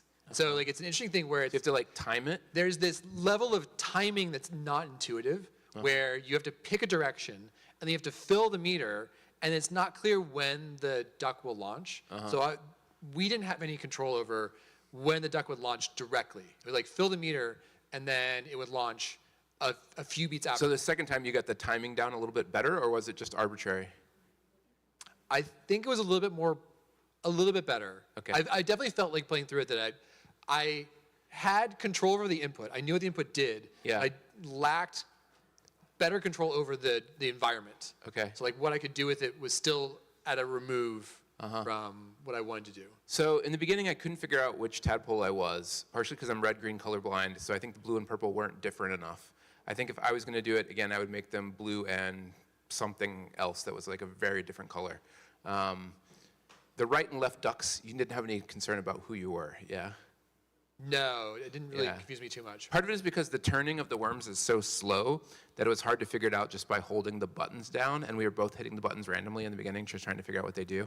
So that's the only feedback there. I feel like I'm just trying to figure out the strategy, right? Like my strategy in the second round was to stay kind of at the back edge, as far away from you as I could, or on the sides where you weren't, just kind of be places where you weren't looking, or like to zip across in front of you when it seemed like you didn't totally have instant control over how to jump out and grab stuff. Yeah. Does that make sense to you? I was mostly aiming for the areas where I thought you might be. Like it was. But it worked. I mean, you won. It was. I felt like I had less control, but I still felt like I had enough control to be successful. So it was an Yeah. interesting balance of like where it felt. That's how I felt too. I also feel like if you played it more, you would get better at it, Yeah. right? And then the question is, how much do people have to play, right? Yeah. Because right now there's like 3 rounds already, so you can't just be like, oh, you just play it 3 rounds, right? You need to Yeah. have like 9 rounds for people to sort of like master the controls enough. So that's the one place where I think the team might need to think a little bit if they're going to get it into festival and how do they prep it, like Yeah. how much do people have to play it as naive guests to understand the controls well enough to be able to have the last game feel really good and satisfactory, right? It's okay if the first ones are a little bit weird, right? Because as people get to the controls, but I think thinking a little bit about, what would make it, what's the right amount of play that they're going to need to make it feel good? I really like the simplicity. Yep. I think it's a really, like the strength of this is really clear, the relationship, the button pressing. The visuals is- are great. It's really good. I like the theming. Yeah. There's a little bit of weird stuff that happens when the tadpole hits the wall and then essentially just reappears a second later facing the other direction. I wish there was a turn animation or something, or maybe just the tadpole wouldn't disappear and reappear, but just, I don't know, just automatically bounce back and like it felt like they disappeared and then came back. And I don't know if that was a weird thing visually or what, but Well, and structurally, for 1 week, you got all the pieces in, and Yeah, they absolutely. worked. So all the things I would want are just iteration on what's in. So I want, I guess, one little question: the meter I fill to launch the duck, there's a delay between filling it and launching it. Is that a bug or is that intentional? So to launch it, you release the button for like, so you stop like spamming it. Yeah. Yes. And currently, once the meter is completely filled, there isn't like an auto launch. You still have to release the button. Yeah. Well, I guess so the 2 things I'd look for in iteration are tightening the controls.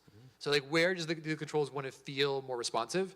And definitely launching. I wasn't too sure if this world was supposed to be about timing the meter filling and then the last hit would be the one that fills it up and then it launches. So I'm like doing a sort of a game of chicken, so to speak, with the tadpoles.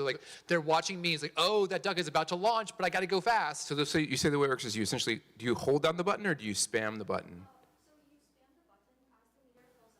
Your duck's speed increases on launch. Okay. So like, it's like half of your speed will be like half of Oh, yeah. I never got that at all. I was like, oh, you fill the meter, and when it's full, then the duck launches. But what you're saying is you start tapping, and when you stop tapping for long enough, it'll auto launch.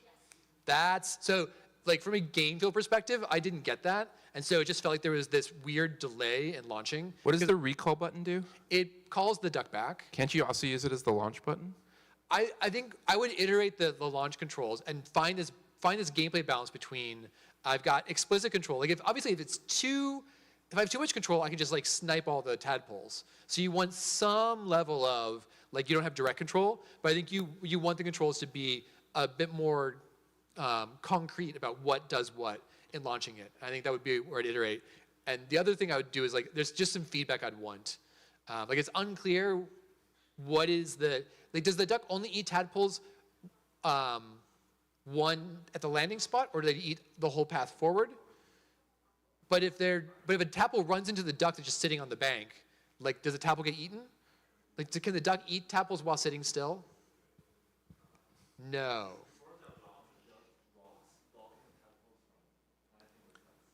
But I'm thinking like the recall button brings the duck back, but before I hit it, the duck's just sitting there. I'm wondering if the duck is a threat at that moment. Okay, I just want some clarity about like Then you'd want to leave it out there for a while if the tadpoles are like swimming toward you, right? Is that what you're saying? as just sort of like one clarity of like Yeah. I have to say, I don't know if you borrowed this gameplay from another game, but it felt really different from anything that I can think of in terms of the way that the ducks cannon out and backwards and the tadpoles swim around. It Yeah. felt pretty interesting, so I yeah, think that's and really I cool. think I mostly just like iterate that relationship and get add some feedback to where there's more information to be helpful. Yeah. But the structurally, No, it's really it's fun. cool. Great. Good job, team. Yay.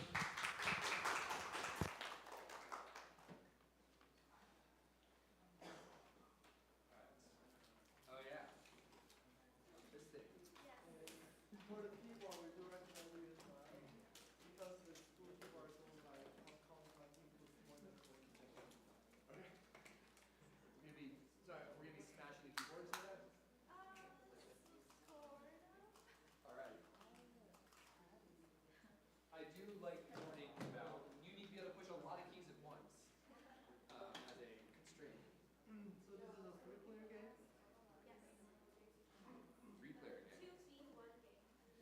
Okay, we need one volunteer.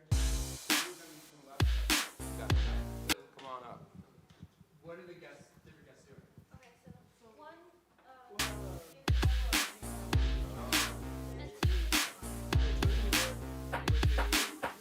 Sure, I'll do the weird controller if people tell me how to use it.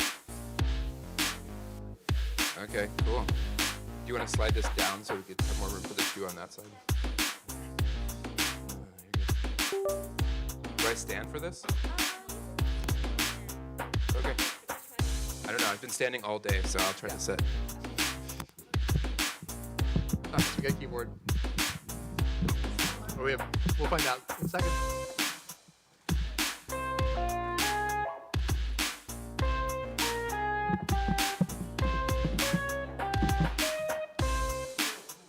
All right. Numpad and arrow keys. Okay.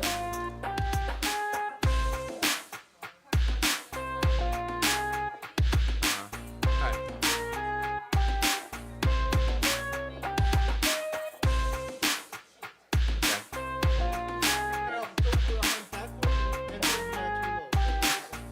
Okay. So up and down. Okay. All right. Here we go.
We're gonna see if we can beat Dave. Dave's probably better at shooting than me.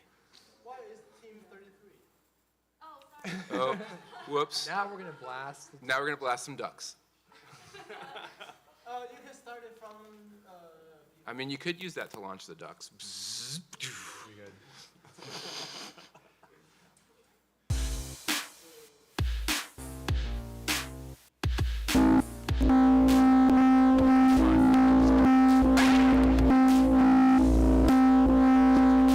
You have to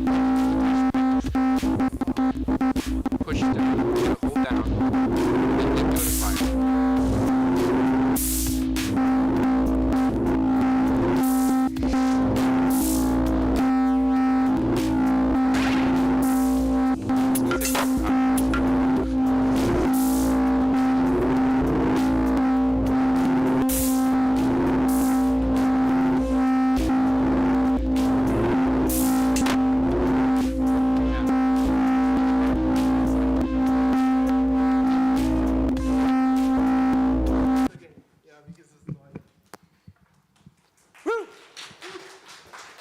Nice. Thank you, guest. Yeah, it was a little hard to tell what was going on at first. Yes. But once I got all the pieces, like I like the ingredients here. Yeah, it's good. I like the slow robot versus the fast robot having different tactics. Yeah. It seems like the fast robot's job is partially to like distract the other person until the slow robot can get down to the end, right? Yeah. And then the slow robot becomes a problem, and then the fast robot can try to win. So there's a nice balance between the two robots that feels pretty good. And as an input, like this is It's compelling. different, Super compelling. weird. It also feels like the beam could be wider. It'd be easy to balance it just by either changing the way the charge works or changing the width of the beam. I think both of those could make it easy to tweak. So I'm not worried about the fact that this person can't win right now. It seems like you have enough interesting things going on that you'll be able to figure out how to balance it, especially for naive guests who come in and don't know quite what they're doing, right? So, but yeah, the experience feels pretty strong.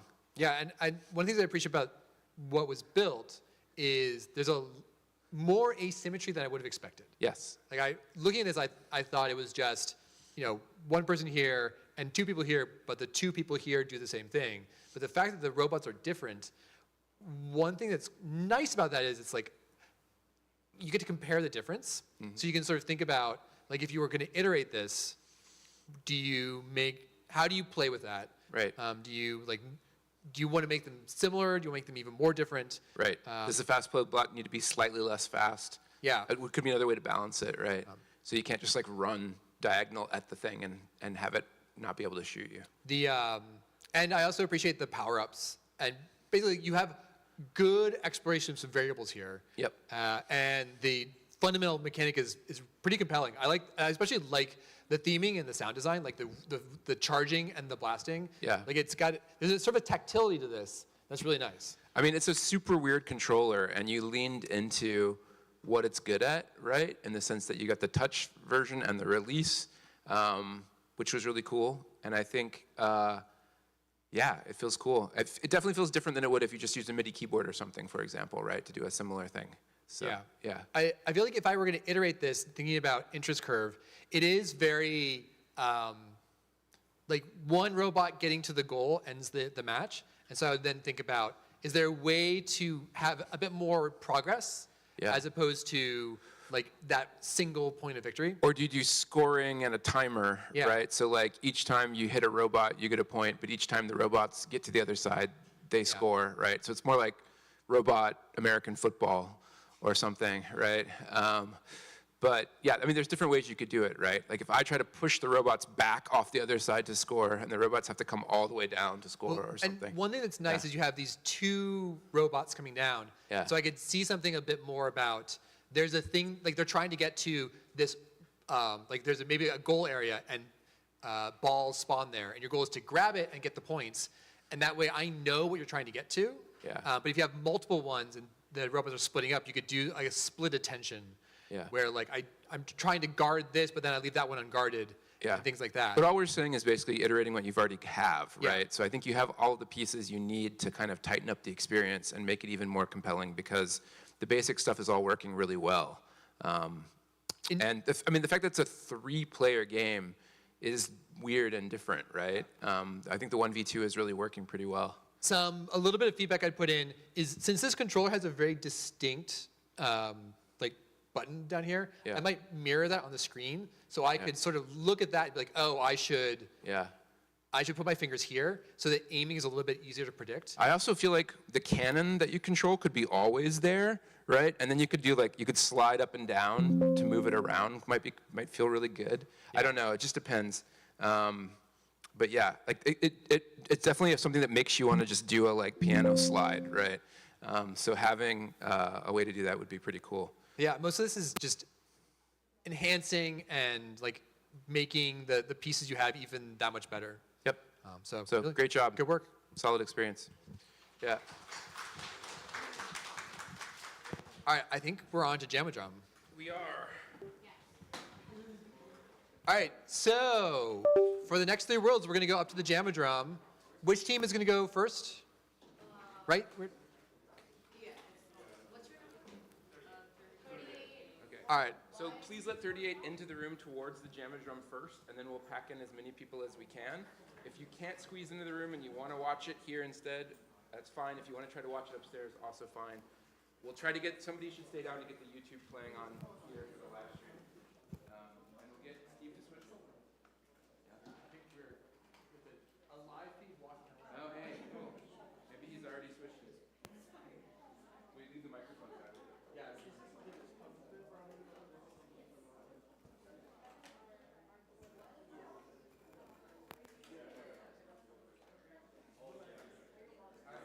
Let's go up. Yeah.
Look how small the pixels are. I know. HD Jam-A-Drum.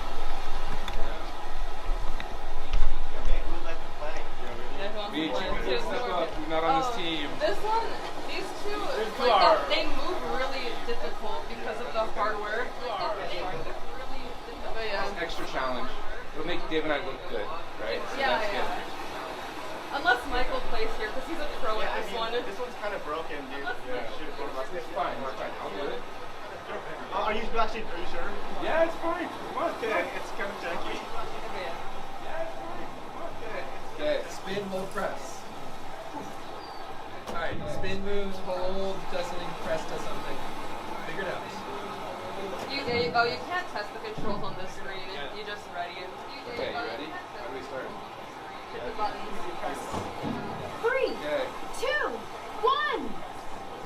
3, 2, 1. What are we trying to do? Blow them? You're trying to eat the good fish How do we do that? by inhaling them. Oh, you inhale it. That one just ran away. Yeah, Dave's inhaling them.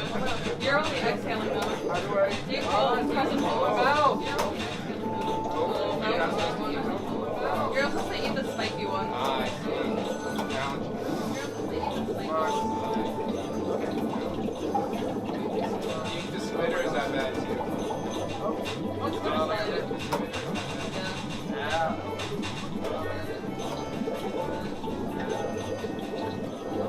Come here. No, that's not you. Come here, Squid. Yeah, now we're talking. Here. stronger than mine. No, I fish must be stronger. Come on. Yeah, now we're talking. Whoa. That's the bomb. Whoa. Where's my head? Oh my gosh, I'm getting so many right now. Whoa! Fish. Come on. Yeah. This big squat rolling away. Come on. What? Oh my gosh. Go away, bomb. Nice. We have a winner. On it.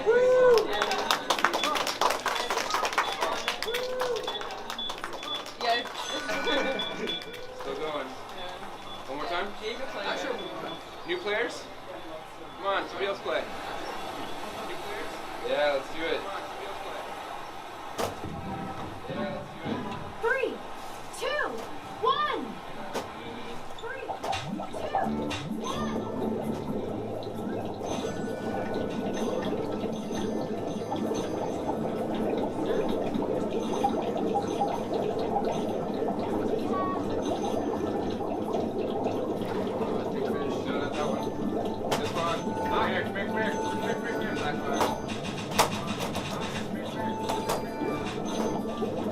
23?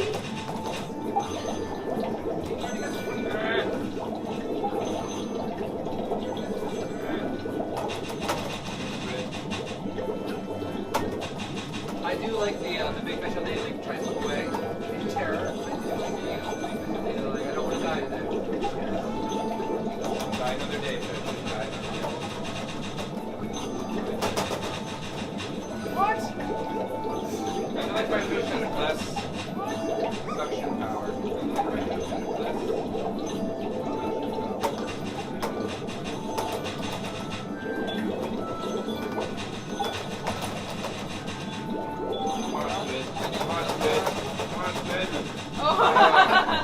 Making out. I was doing so well.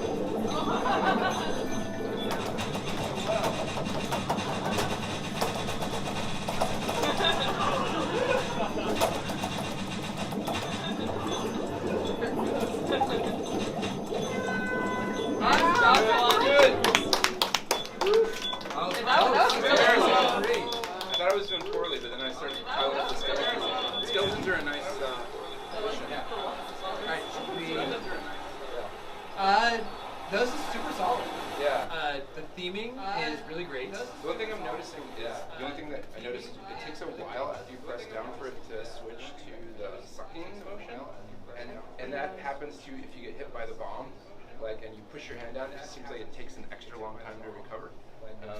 That's the only part that, it's counterintuitive, because that's why in the beginning when I was hitting it and I was just getting bubbles, I was like, oh, is this what the game is about, right? And so I think you might need something in the beginning to, or you can just introduce it and be like, hey, so, and also your hand gets tired from pressing down on the button, right? So yeah, I don't know how to fix that, but that's just one thing I'm noticing about the controls. I would say the tension between those two interactions is really good, because you did some really clever stuff with the pufferfish. Yep. And they'll come in and you'll sort of suck them your way, and you'll be like, no, go away, but you'll be pushing the other fish away. Yeah. And So you're like, they I ruined my scoring chance. The mine is really good, like having that appear and like bouncing that around. I like how the fish escalate when the mine comes as well, so it's like this moment of like, you get big destruction with that, but you also get a lot of fish going on. And as you mentioned, the big fish swimming away is really There's good. a lot of little touches. The skeletons are super nice. There's a lot of like little bits of feedback that are built into the world that are very, very effective. I think like you can sort of tell how other people are doing by the skeletons that are piling up in front of the fish, which is nice. You don't have. It's hard to read the numbers upside down anyway sometimes. So it's nice. You don't have. I agree. It would be nice if the bubbles and the sucking were a little more clear feedback. But once you get a feel for it, it works decently well. Right. And if people are going to play a few rounds like we do, your hand's not going to get so tired. It's going to be a problem. Yeah, overall, like, the pacing is really good. I think you start slow with little fish, and then it builds up to the bigger fish, and you get the squid. Actually, are they squid or octopuses? Squid. They are worth a decent amount of points. They are. Yeah. Like But they also have an ink cloud. What does the ink cloud do? It just lets them escape for a little bit. Well, it like covers up the rest what's underneath. It just lets them escape. Oh, okay. Yeah, I wasn't too sure exactly. It was hard to tell if they were good or bad. So I had to like take a second to think about if I got points or not. My one suggestion about the scaling is I think you could even have more little fish in the beginning to make it feel like you're successful. Like there's like swarms of them kind of swimming around, but they don't not with many points. And then you start throwing in the big ones. Because in the beginning, I think the hard part is you don't feel like you're catching very much, and so you wonder if you're doing anything successfully. And so having a little bit more positive feedback for the users, especially naive users in the very beginning of the game, to be like, you are doing well, even if you're not playing that skillfully, right? Like that would be nice. Well, even if you're not playing. But overall, it feels very complete, very polished. The interest curve is pretty compelling. Right. And when you said you're making Hungry Hungry Eels, this is not what I expected. It turned out to work pretty well, so I think what I expected. So a lot of good touches. It looks really nice on the HD Geometry. Now that we even have, it's less muddy than the previous. Yeah, this projector. looks so much better than what we were testing before Friday. So we'll forgive Steve and his team for dismantling the Gemadrome on Friday. Yeah. Everybody wanted to test because we got such a nice projector. I'm glad it seems to have worked out, but I do apologize for the tech interruptions. There was some miscommunication. Yeah, it's okay. We got some. Looks pretty good. Yeah. Fair work. Cool. Good job, team. Next team.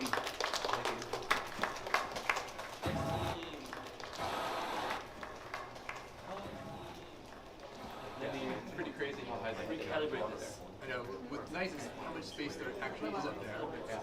Sort of speaks to the gaps between floors. Yeah. I was worried they're gonna have to take over the green screen or the drink room downstairs to get tall enough ceilings to mount it.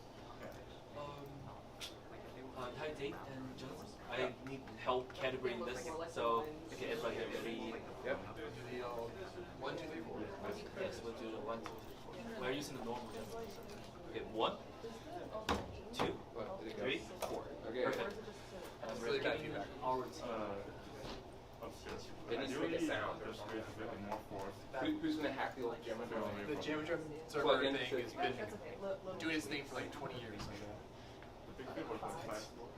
It speaks to the. I don't. Who updates it every time Windows makes a big update?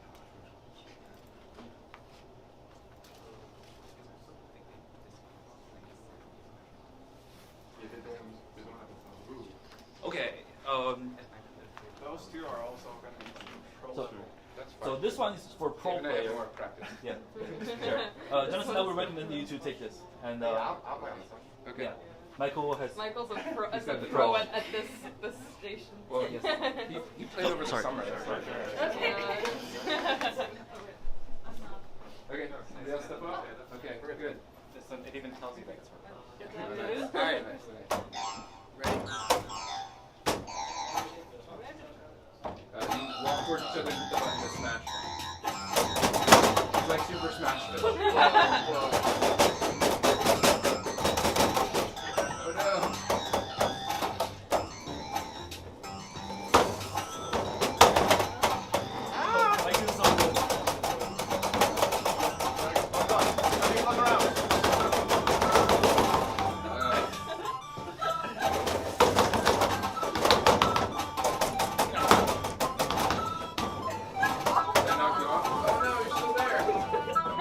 Oh no.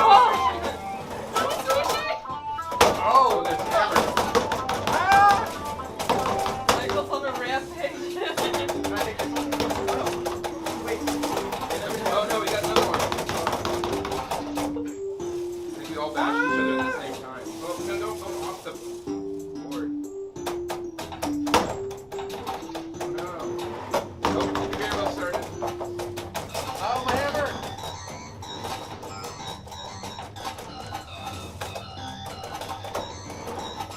Oh no. So far away from the house.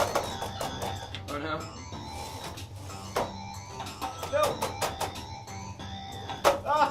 Get me off! Ah, the hammer's gone! Oh, It's the fire. on fire! No! Bye. Oh no! Oh my god. Yeah, use that last hammer. Come on, fish. Oh, I'm going against the current.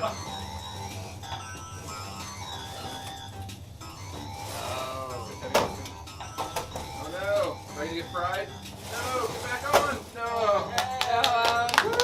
Jump in the fire. Cool. All right. One more time. What are you talking about it? Yep, press space to start.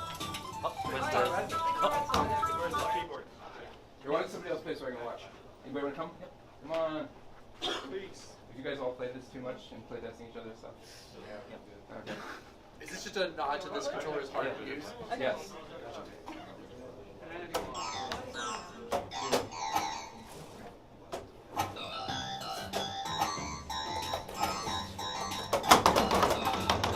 Right now, my worry is this part of the level is kind of inconsequential, but it is good to learn and do it.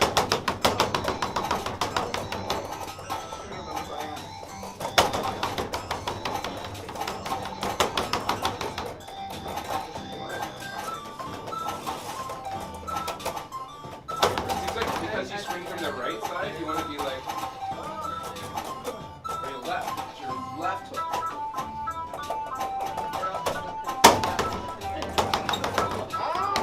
There you go, hammer time.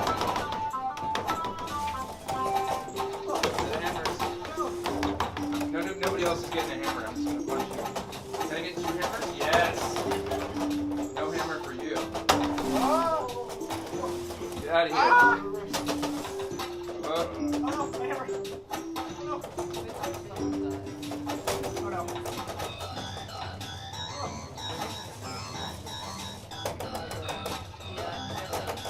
Get out of here. Get out of here.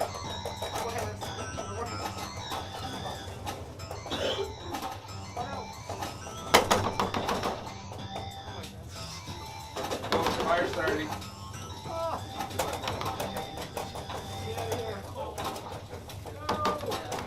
Oh no! That's the end of my hammer. Get over there. I'm gonna fry your sashimi.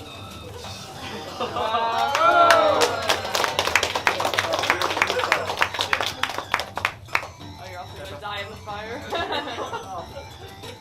Alright, cool. Let's talk about it. Yeah. Okay. Yep. Is there a way to freeze the sound? Hey. Okay. Cool. No, I love the art. The character is kind of crazy, and the world has this feel to it. They're sort of like kind of slow moving, and the character sells it. So like they did were like these waddling fish on this grill that somehow then turns into sushi. There's a conveyor belt, and there's hammers. Like it's all kind of bonkers, but it works as a cohesive whole. Yeah. I have some questions about the pacing. It feels like it could be a little bit faster. I don't know how you think. It does feel a little like we're playing in slow motion. So like the movement of the characters, the movement of the animation, the movement of the swings, definitely all feels a little bit slow. But it's, yeah, it adds some drama. I think it definitely makes it feel a little less responsive than I would have expected. Yeah, I think, especially the first part of the game, I think has the danger of feeling, like I said, kind of inconsequential, right? Because you're not punching people hard enough, and usually you're not close enough to the edge to really push people out in the first part. And so it makes me think that maybe the sushi conveyor belt could start in like the middle of that first section, almost, right? Just to add a little bit more extra. Like once you figure out the basic controls, then all of a sudden the plates start moving or something, and then the fire starts, and then it gets crazy or something. Yeah. But I like the way that you definitely have a lot of escalation built into. I love the escalation. It took me a little while even to realize that the conveyor belts had started. Yeah. And then how to use that. And I was like, why am I going so slowly? Oh, I'm walking against it. And so it added an interesting dynamic. The mallets are a really good moment because you taught us that we're going to punch, so we're thinking hit. And then when the mallets show up, it's like, oh, now we can really hit. And then the fire is a nice natural like escalation of danger and all that stuff. It's a little bit weird that when you get on the grill, you turn into sushi. Still, it's hard for me to wrap my brain around that part, but it's just kind of a weird game, so it's fine. You know what I mean? You don't think about it too much. I want sushi with grill marks now. Yeah, right. It needs to be like, eel gets cooked on sushi. That's what I'm saying. If you want to cook the eels from the previous game. But yeah, but no, it's mostly really fun and silly and goofy, and I think that's good. The fact that when you die, you get knocked out, did make me felt okay. it gave me a chance to watch. I would think a little bit. Can you lose in the first few moments? Is it? I lost, yes. Okay, so you can get knocked out immediately. It'd be a thing I'd watch for is just in the interest curve. Like it does feel the whole experience was a little bit slow And long. and so just how long it takes someone to get knocked out would be a part of the tuning I would look at. It also, like, games could go really long, right? If they go until one person is left, like, indefinitely, right? Does it escalate beyond what we've seen if it goes on really long? No. So like the final part is the fire. Yeah, one thing you might think about is you can also make the conveyor belt go faster, right? If that's a way to sort of like increase the tension once there's two people left. Because if there's two people left, they have to be on the conveyor belt because the fire has started, right? And then if the conveyor belt is fast, you're sort of scrambling around, and that might make the end game go fast if two people are like sitting on the conveyor belt and we're like, it's been like 2 minutes and nobody's dead, right? So anyway, just one thing to think about in terms of like final escalation. Yeah, but it was fun to play. I'm staring at these like I kind of want this to be like an inflatable costume. Just walk down the halls. Be like, all right, guys, come play the fish game. Pretty fun. Yeah. No, really good work. Yep. Yay. Hey. Last team, come on up.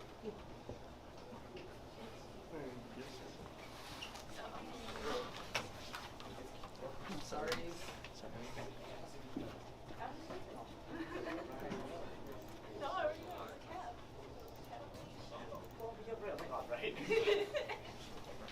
I can take it.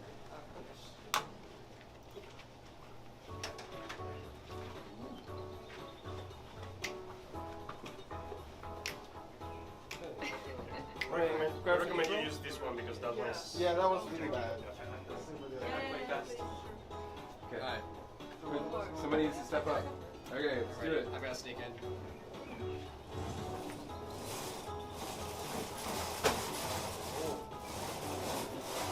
gonna eat Dave's head. Oh. Okay, here we go.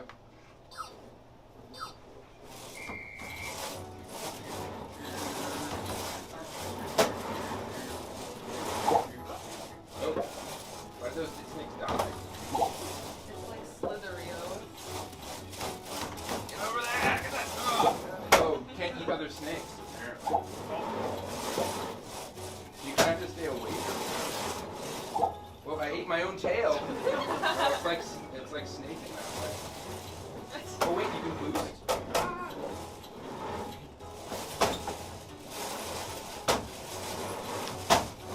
What? I ate my own tail again? Still over there. Ah! Oh, I have the number right next to it. Feels like the number could be on the flower.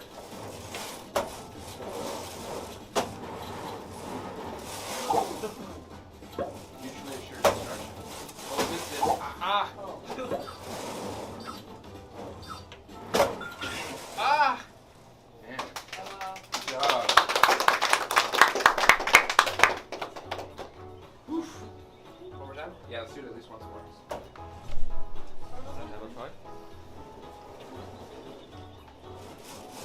I like that you have a smart screen that lets you learn the controls. It's really helpful.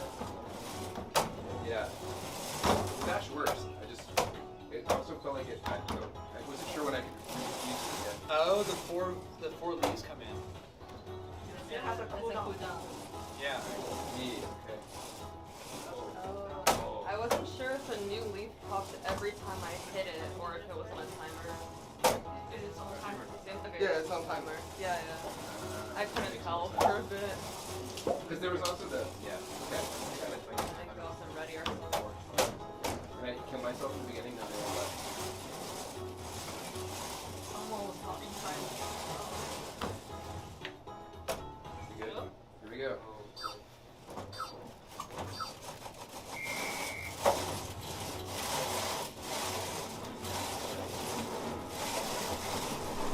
Ugh.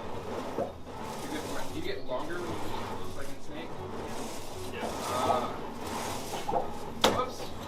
Why did you kill me on purpose?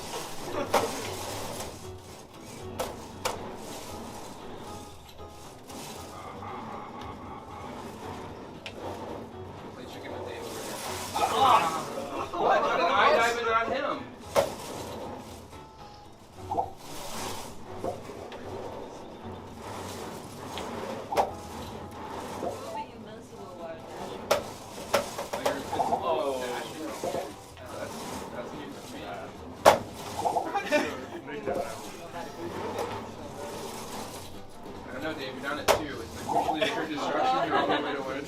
It might be. We gotta get the 12 guy. What? How did we kill him? Oh, yeah. Yeah. I can't quite figure out the logic of when you can kill people and when you can't. Yeah. If your head bumps into someone else, you die. So it's kind of like. So if you do head to head, then you both die? Yeah. Okay. Okay. Alright, let's talk about Let's talk about it. Yeah. Should we? Cut the sound. You have to just close the gate. I was gonna just turn the TV off. No, I think it's. Do that too. Okay. That's how that works. Yeah. I mean, it's mostly Snake, which feels really good.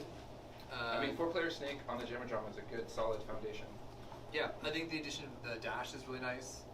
It took me a little while to notice the clover regenerating. Part of it, just where your attention is on the Jamadrum, is very rarely here. It's mostly in here. But there's always a thing in making an experience where there's some things where just as long as the guest knows about it, they can use it.